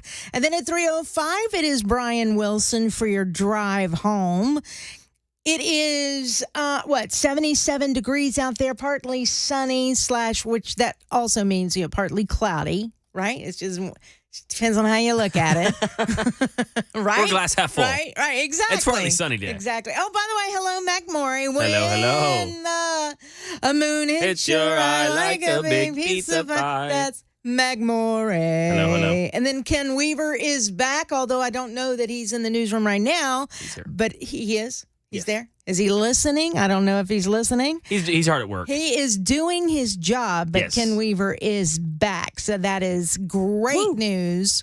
We have certainly missed him. Now, I want to play for you the entire line of questioning from Tennessee Congressman Steve Cohen. We've known Steve Cohen for years. He's out of Memphis, and he is certainly a colorful character, to say the least. He's I think he's the only Democrat in the Tennessee delegation now, because Andy Ogles now took the 5th congressional district seat, which was held by a Democrat for many, many years. So I think it's only Steve Cohen at this point. And again, it's from Memphis. So today, John Durham was testifying. I think they're on a lunch break, but they were testifying, or he was testifying before a House committee that Steve Cohen is on. And he was giving information or allowing these House members moments to ask him about the report that he gave, which said there was no Trump-Russia collusion and the FBI did not have enough information to actually conduct the investigation that they conducted. I'm obviously paring down this huge report to just a few words here. But Steve Cohen decided that he would get really passionate about his questions. Is my computer up, Mac Maury? We will play the entire questioning here, and you tell me what you think of Steve Cohen, because I'm not sure if he was just too emotional, he couldn't get his words out, or if he's having a mental breakdown, or if honestly there's something wrong. I mean, this was just so weird, so weird. Thank you, Mr. Chair. Mr. Durham, you were appointed by whom? Who recommended you and appointed you? As the special counsel? No, as the U.S. Attorney. As U.S. Attorney. It was President Trump at the time, with 2 Democratic senators from Connecticut supporting the nomination. Mr. Trump appointed you. You believe Mr. Trump has pretty good judgment on people, and their abilities, and their character? I'm not going to characterize Mr. Trump or my thoughts about Mr. Trump. Mr. Barr appointed you special counsel, is that correct? That's correct. Mr. Trump has called Mr. Barr a gutless pig, a coward, and a rhino. Which of those is correct? Which isn't? In my experience, none of those are correct. What a dumb question. Sorry. He continues. So Mr. Trump isn't that good of an expert on character and judging people. In your opinion, he isn't, because he's none of those. He's not a gutless pig. But Trump says he is. Yeah. That's outside the scope of my report. Also outside the scope of your report, apparently. Also outside of the scope of your report was apparently the meeting at Trump Tower between the Russians and the Trump boys, where they talked about allegedly adoptions, but we know it was really about sanctions. How was that outside of your report? Yeah, I'm sorry, I didn't quite follow that. Meeting at the Trump Tower, Russian attorney came to Trump, and Donald Trump Jr. was just wonderful, wonderful. We love it. We love it. What? Russian decisions to interact with the Trump campaign and influence the actions of the campaign, allegedly for adoption law, but really for sanctions relief. The FBI came up with that, did they not? A meeting took place at Trump Towers on June 9th. The lure, as I understand it, was that there was derogatory information on Clinton that was going to be provided. They met, and as I believe in a HPSI report, the HPSI report fully laid that out, that the discussion then at Trump Towers was about adoption, not about anything relating to Mrs. Clinton. It was totally about sanctions. You're trying to get rid of the Magnitsky Law. Adoptions is a ruse. Should you not have looked into that and seen what the Russians were wanting in return for that? Because that's the biggest thing Putin wanted at the time, was to get Trump to relieve his people of Magnitsky sanctions. I think that Director Mueller investigated that, and I believe one of your House committees explored that. That was outside the scope of what we were looking at. And it was outside the scope of your authority to look at Klimnik and Manafort meeting and exchanging polling data?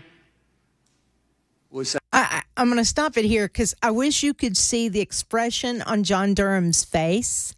He's got this very confused, I'm not sure why you're asking me these questions look. In some of the questioning from Steve Cohen, he had this look of, I don't know what you're asking. I mean, you could just see the body language on John Durham is just very loud. Just the expression on his face. And I have to be honest with you, Steve Cohen seems extremely confused, in my opinion. He continues. I'm sorry, I'm not following your question. Manafort. You remember Manafort, the crook that managed the campaign for nothing but got tons of money from different Russian people over the years? That y'all pardoned. Mr. Barr later helped him with the commutation or a pardon. I think a pardon. Manafort. I know who Mr. Manafort is. Yeah, he met with Kalimnik, and they discussed polling data. You don't know about that?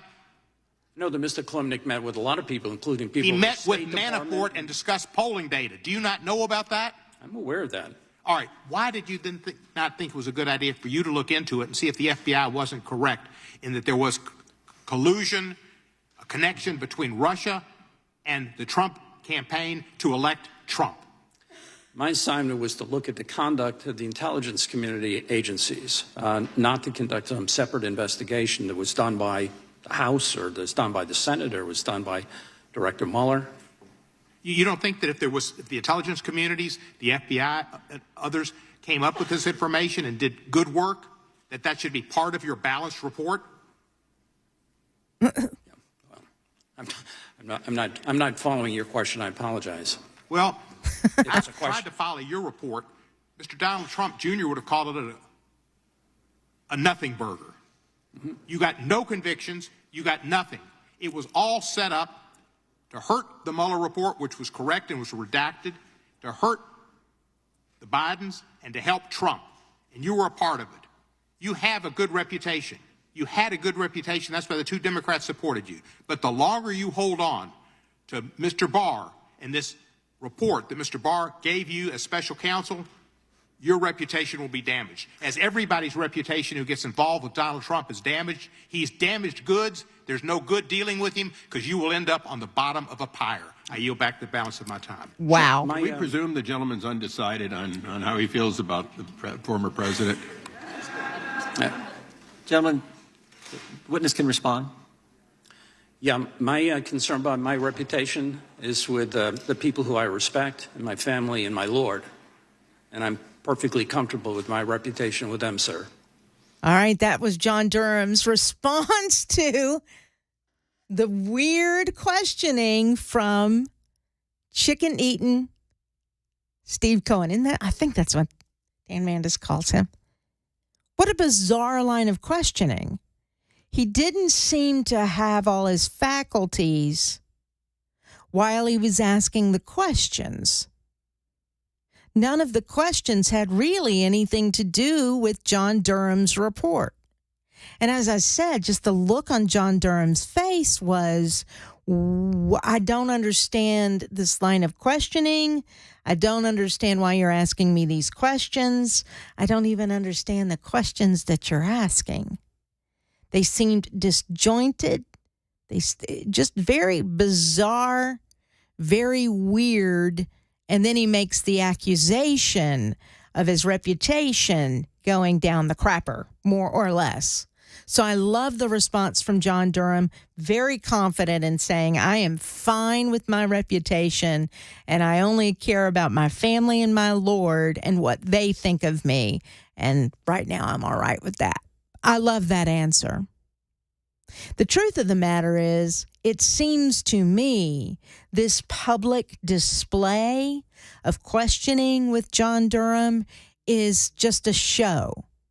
It's where people like Steve Cohen and Adam Schiff and Jerry Nadler can just get up on the microphone and make comments going back to a so-called Russian collusion, which we have now learned, well, we knew, but now there's evidence of and reports that back up the fact that there was no Russian collusion with Donald Trump and the Donald Trump campaign.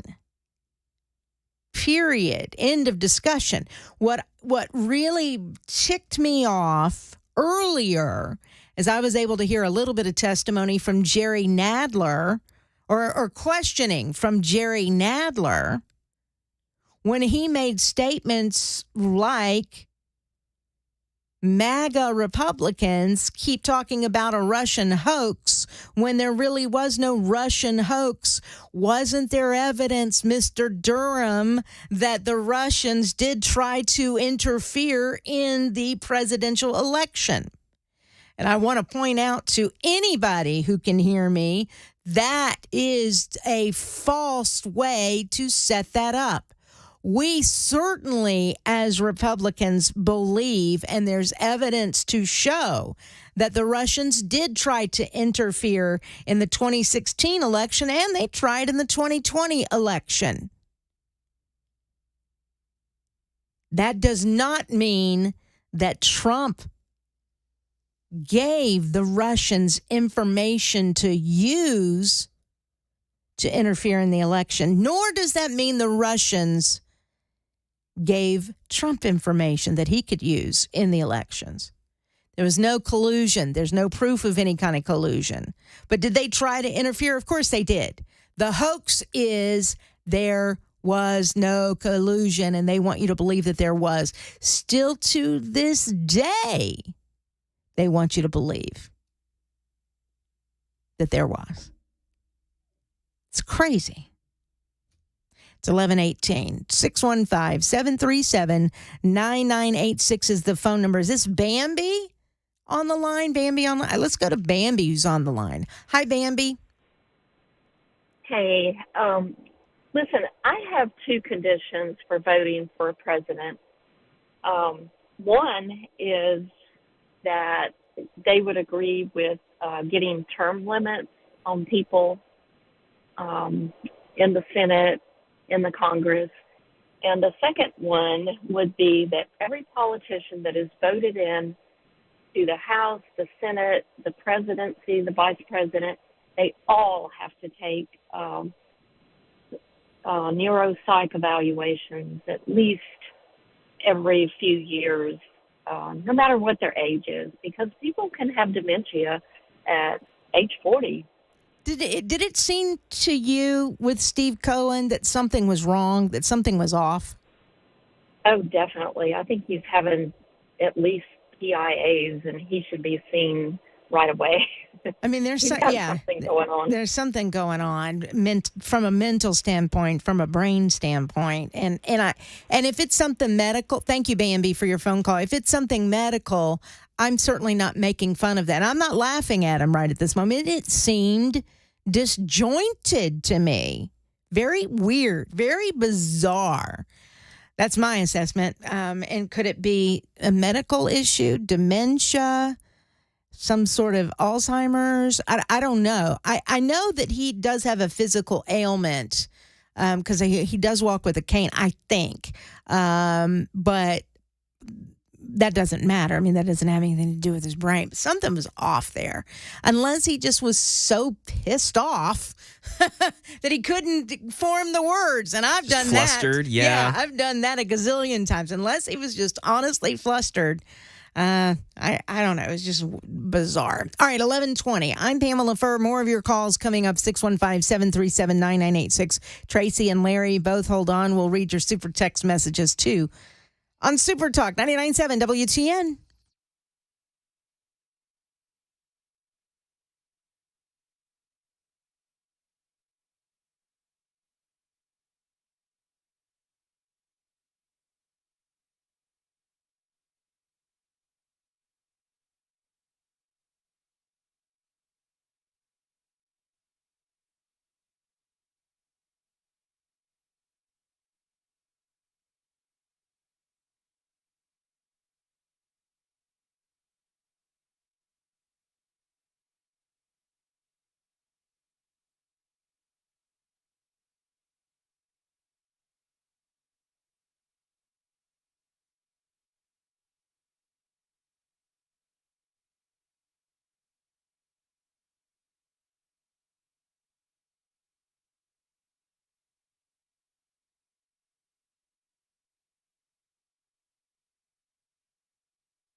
We've got an update on that Murfreesboro police officer run over by a car speeding away from a traffic stop last night. The Agriculture Department has approved meat made in labs instead of from slaughterhouses.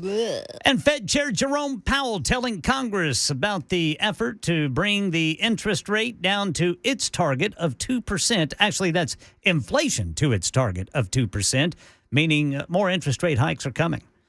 These stories and more coming up at 11:30 on Super Talk 99.7 WTN. Thank you very much, Ken Weaver. I appreciate it. It is 11:24, 615-737-9986, as we talk about Steve Cohen and John Durham there on Capitol Hill. Steve Cohen sounding quite disjointed, in my opinion, in his questioning of Special Counsel John Durham in his report.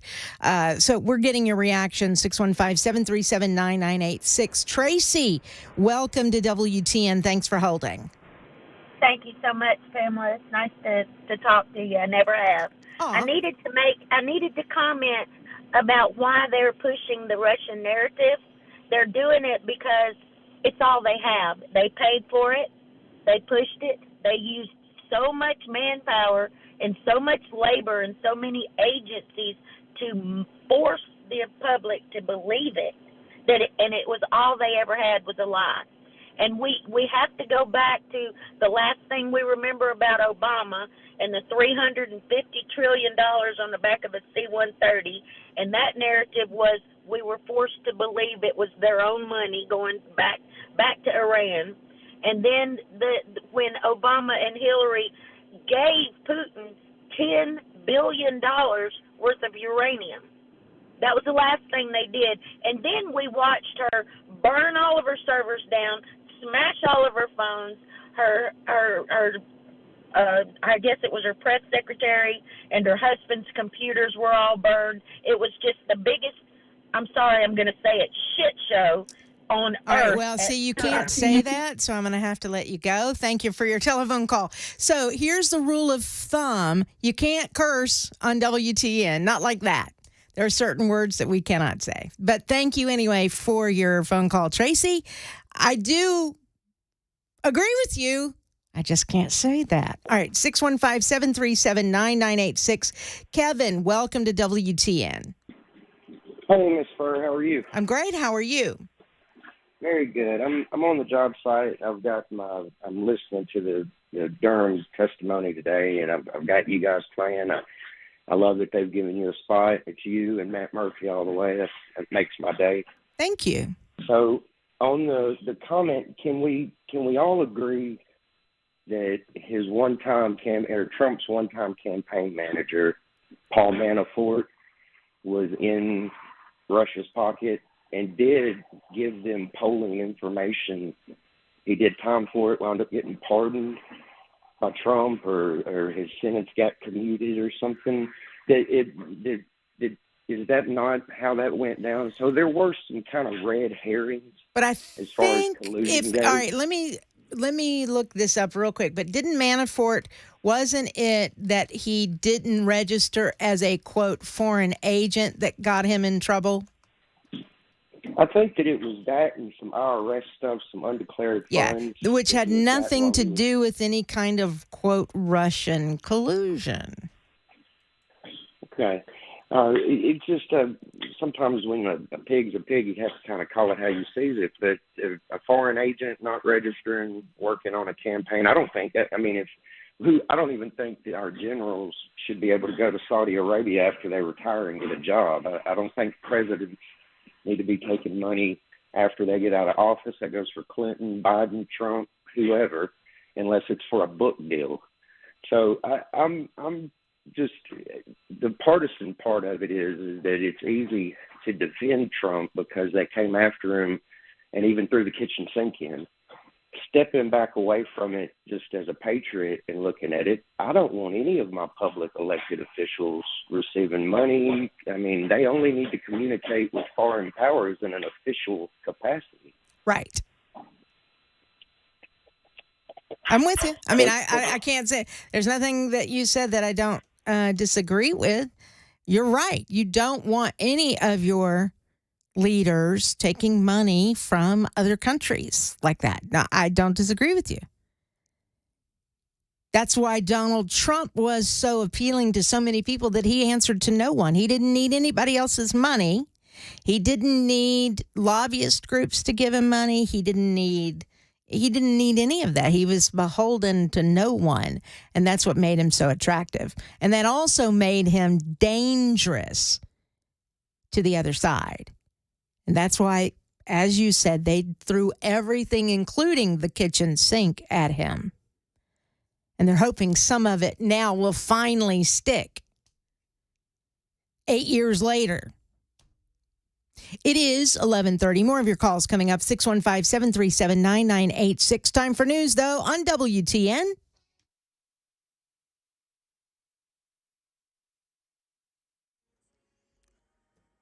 I'm Ken Weaver with your top stories, and today's going to be a lot like yesterday and Monday, especially on your drive home. We'll tell you about it during the full forecast in 2 minutes.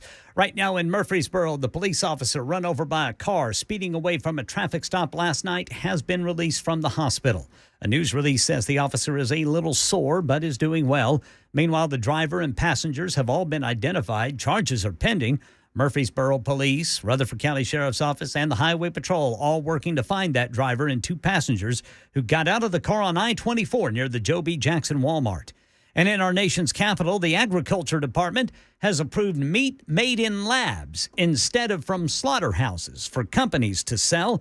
It will first show up in restaurants, and it won't be cheap. And Fed Chair Jerome Powell telling Congress this morning there's still a long way to go to bring inflation down to the target rate of 2%. More interest rate hikes are likely. That's the latest news. Weather's next. I'm Ken Weaver, WTN News. Hey folks, I'm Paul Winkler. One of the biggest decisions people have to make in retirement is how to take Social Security. You'll get all kinds of workshops about that, and you'll see all kinds of things about that particular topic. Because Social Security, for some people, it might be a third or even more of their income in retirement. So you want to get this decision right. Well, how do you make the decision? Well, one of the things we look at, there are programs we use. This is one of the simpler programs that we use right here. And I want to just show you how it works and how it actually unravels some of the misconceptions we have about Social Security. So we have 2 people here, they're age 60, and they're looking at filing for Social Security. One person has a retirement benefit of $2,500. That is their main benefit from Social Security at their full retirement age. The other one has a $500 benefit. And what we can do here, which is kind of cool, is look at this and say, okay, well, what if we have this person has that life expectancy and that person has that life expectancy there? And then what we do is we assume a certain cost of living increase in Social Security. What would be the optimal for taking the benefit where they get the most benefit or the most bang from their buck? And where we see the star, that shows that we would have the best benefit. Now, this is one person filing at age 67, the other person at age 70. Well, a lot of people think, well, I retire, I have to take Social Security at the same time that I retire, and that's not necessarily the case. As you can see here, one may take it at one age and one may take it at another, even though they're the same age right now. Now, the other thing we can do is say, well, what if I took it early? What if I took it at this particular age right here, where one person's 65 and the other one's 65? You can actually see how much it could cost in benefits. When we do this, we can see how much it might cost us and how much it might affect us negatively to do that. Now, the other thing we can do is we can play around the life expectancies, and we say, well, if this person lives to that age, now the cost is $187,000 in this particular example, taking it at that age right there. So you can see, based on your own life expectancy, and typically people will say, well, what did my parents live to, and come up with that type of data. So this is just part of the financial planning process that we use at Paul Winkler Inc. If you want to know more about what we do, you can get a free 15-minute phone call at our website, paulwinkler.com. We do financial planning, full financial planning. We do investing, education, and investing. We actually help people through those decisions, helping them set up their 401ks and those types of decisions, as well as risk management. But we don't get paid on commission. That's what makes us so different from other firms out there that do what we do. So if you want to find out more, go to paulwinkler.com.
Super Talk 99.7 WTN. It is 11:35. I am Pamela Furr. Thank you for being with us today on this Wednesday.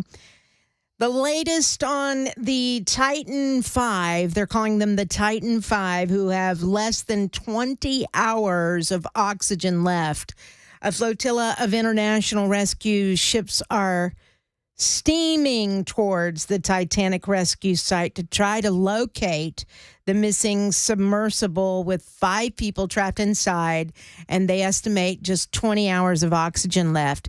I don't want to throw a kink into that estimation, and maybe they are accounting for this, but if these guys know that they're lost or they, whatever, they can't communicate with anybody, I have to wonder if anxiety is starting to take over. I've been reading about this submersible, and, there's only enough room for these 5 people to sit on the floor with their legs crossed. Only one would be able to stretch their legs at any given point in time. They can't stand up in this thing. It is that small, I guess you would say. Only one bathroom, and it's exposed, so you would have to go in front of others. There's only guys on this thing, and the CEO of this company is one of the people on this submarine, submersible, whatever. And I have to wonder if anxiety isn't kind of taking over. So I wonder if with anxiety, you breathe heavier and you breathe faster, right? I think it's heavier, or it's more shallow but faster. Regardless, I wonder if they're taking into account that. It wouldn't be your normal breathing, if you will, in this vessel with the oxygen. I hope I'm wrong. Anyway, boats from France, Canada, and the U.S. Navy are racing toward the site, carrying the only specialist equipment in the world capable of making a 12,000-foot dive to try to find the missing vessel. Whew. Ocean Gate Expeditions owns this thing. A glimmer of hope lit up the bleak search yesterday when the Coast Guard announced that they heard banging sounds that had been detected underwater. It remains unclear if the banging came from the submersible, but it has now become the focus of the mission. Some experts say the fact that sounds are even detected could suggest the sub is closer to the surface than initially feared. So that is good news.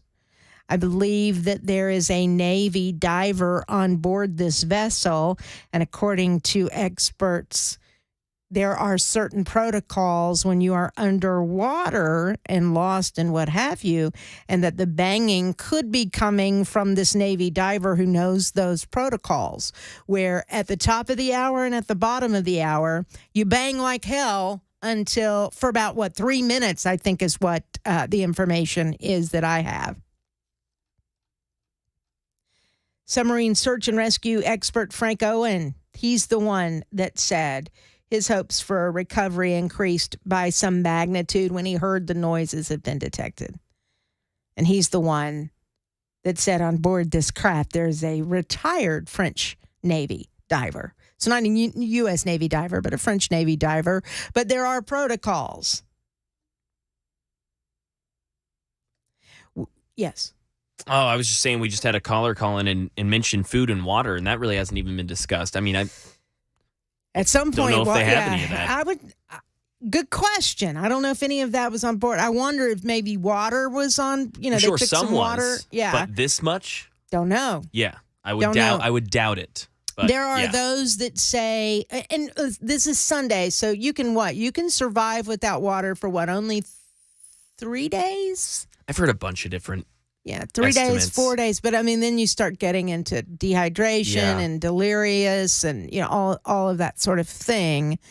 The other thing that some folks have pointed out that it's the vessel is locked from the outside, so they can't open it on the inside. But that doesn't alarm me at all.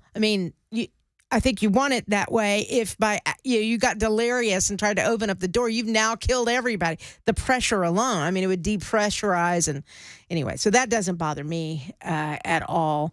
8 other vessels, including a vessel called Deep Energy, are en route to the site that is 900 miles east of Cape Cod and around 400 miles southeast of Newfoundland. There are multiple C-130 planes and Boeing planes involved in the search as well. Despite the banging offering hope, the Coast Guard is now cautioning that it may not be the missing crew. They said you have to remember it's the wreck site of the Titanic. There's a lot of metal and objects in the water. So the banging just could be the metal banging up against other metal that's getting moved around in the water down there. So, how about the cautious optimism? How's that? Cautious optimism. But I would I certainly remember the families of these 5 that are underwater. And again, the CEO of this company is also down there. He's one of the 5. And I know there's audio out there and people are blaming him, and he's said some alarming things in the past, and I get it. But right now, let's get him back to the surface, and then we can criticize him. That's where I stand on that. 615-737-9986. Let's go to Gary. Hey, Gary. Hello. I've got a little bit of insight, having been a scuba diver. Yes. First off, half the battle is won if they've got a retired French scuba diver on board. Because, yes, he does know the protocols, and he's going to calm these people down. You can live without food for 2-3 weeks. Right. Now, water is, 5-6 days. It's going to get tough, but they're inside an environment where, they're not moving. Course, right, so they're not needing as much water to exist. That's right. That's exactly. true. That's a good point. They're not in an ambient environment, cold or hot, where they're going. And I'm retired military, so I understand a lot about the environment and its impact on your body. But they're probably very resigned and tired, and the panic is over, anxiety is over. It's a sense of depression, kind of resignment. Yeah, resolution. Whatever happens, resolutions made. A lot of this stuff has already happened, and so there's a calm, especially with this diver. And if they have 20 hours or they have 15 hours, by now there is enough military assets in the area. If they are not at the bottom, and they're somewhere halfway or above, there's hope there. They cannot open this thing because 6,000 pounds pressure per square inch. Right. It's just not going to happen. So the best thing is if they can sling this thing and pull it out of the water, they can do it. They're not going to worry about decompression in there. There's a possibility with enough prayer, these people will get out of there, and their lives will be changed for a long time. Let's hope that's what happens, Gary. Thank you for your call, and thank you for your insight. I appreciate that. But let's hope that is the case. Let's see, Rear Admiral John Mauger, I think is how he pronounced his name. He was on CBS this morning, and he said that is kind of like what Gary just said. As long as there's an opportunity for survival, search and rescue crews will continue to look for the sub. Over the next 24 hours, we're bringing additional vessels, and we're going to continue to fly in the air, and we're going to keep looking. So as long as there is hope, there is a chance, right? All right, 615-737-9986. Larry's been on the line for almost an hour. You've been holding. I apologize for that. We've kind of gone to different subjects here, Larry, but you wanted to talk about books and schools. Yeah, you talking to me? I am. Oh, okay. Are you Larry? Yes. No, but I'm the one that's books and stuff about But thing about it is this.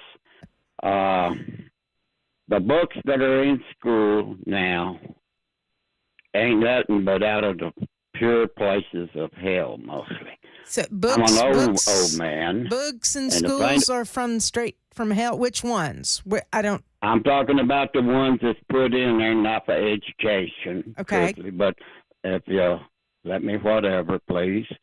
I'm an old man. I believe in morals and values. I believe in America here if they would only return back to where they ought to be before God.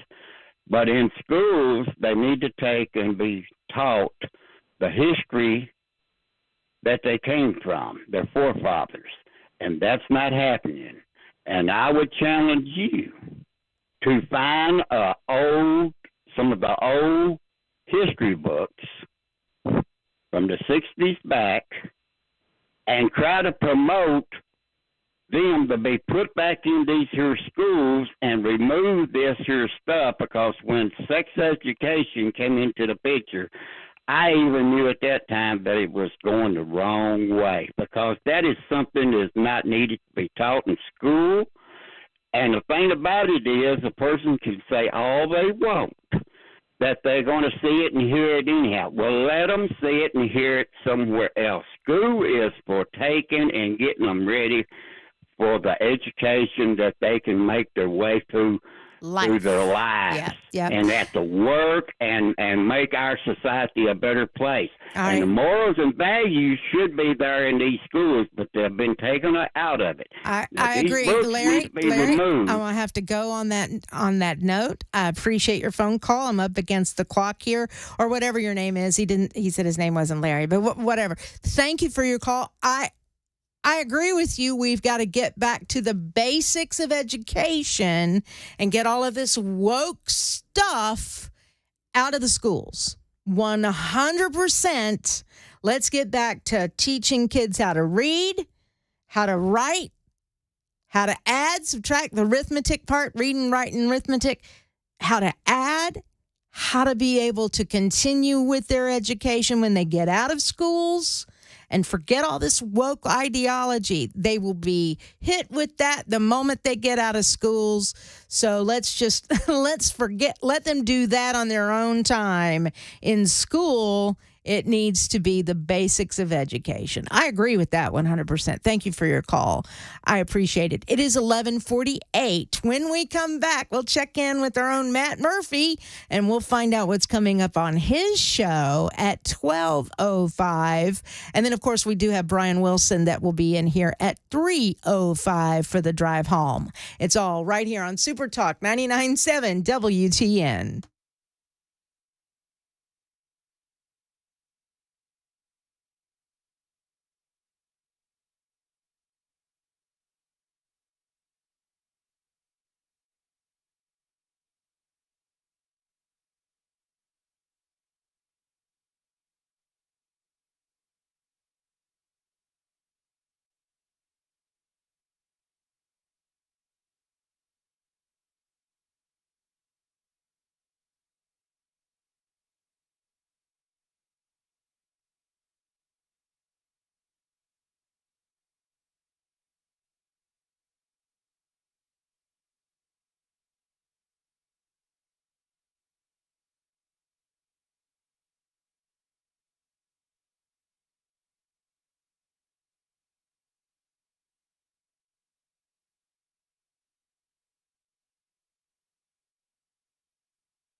Super Talk 99.7 WTN. It is 11:56. I'm Pamela Furr. Matt Murphy will be in here at 12:05. He's dealing with some computer issues right now out in the hall.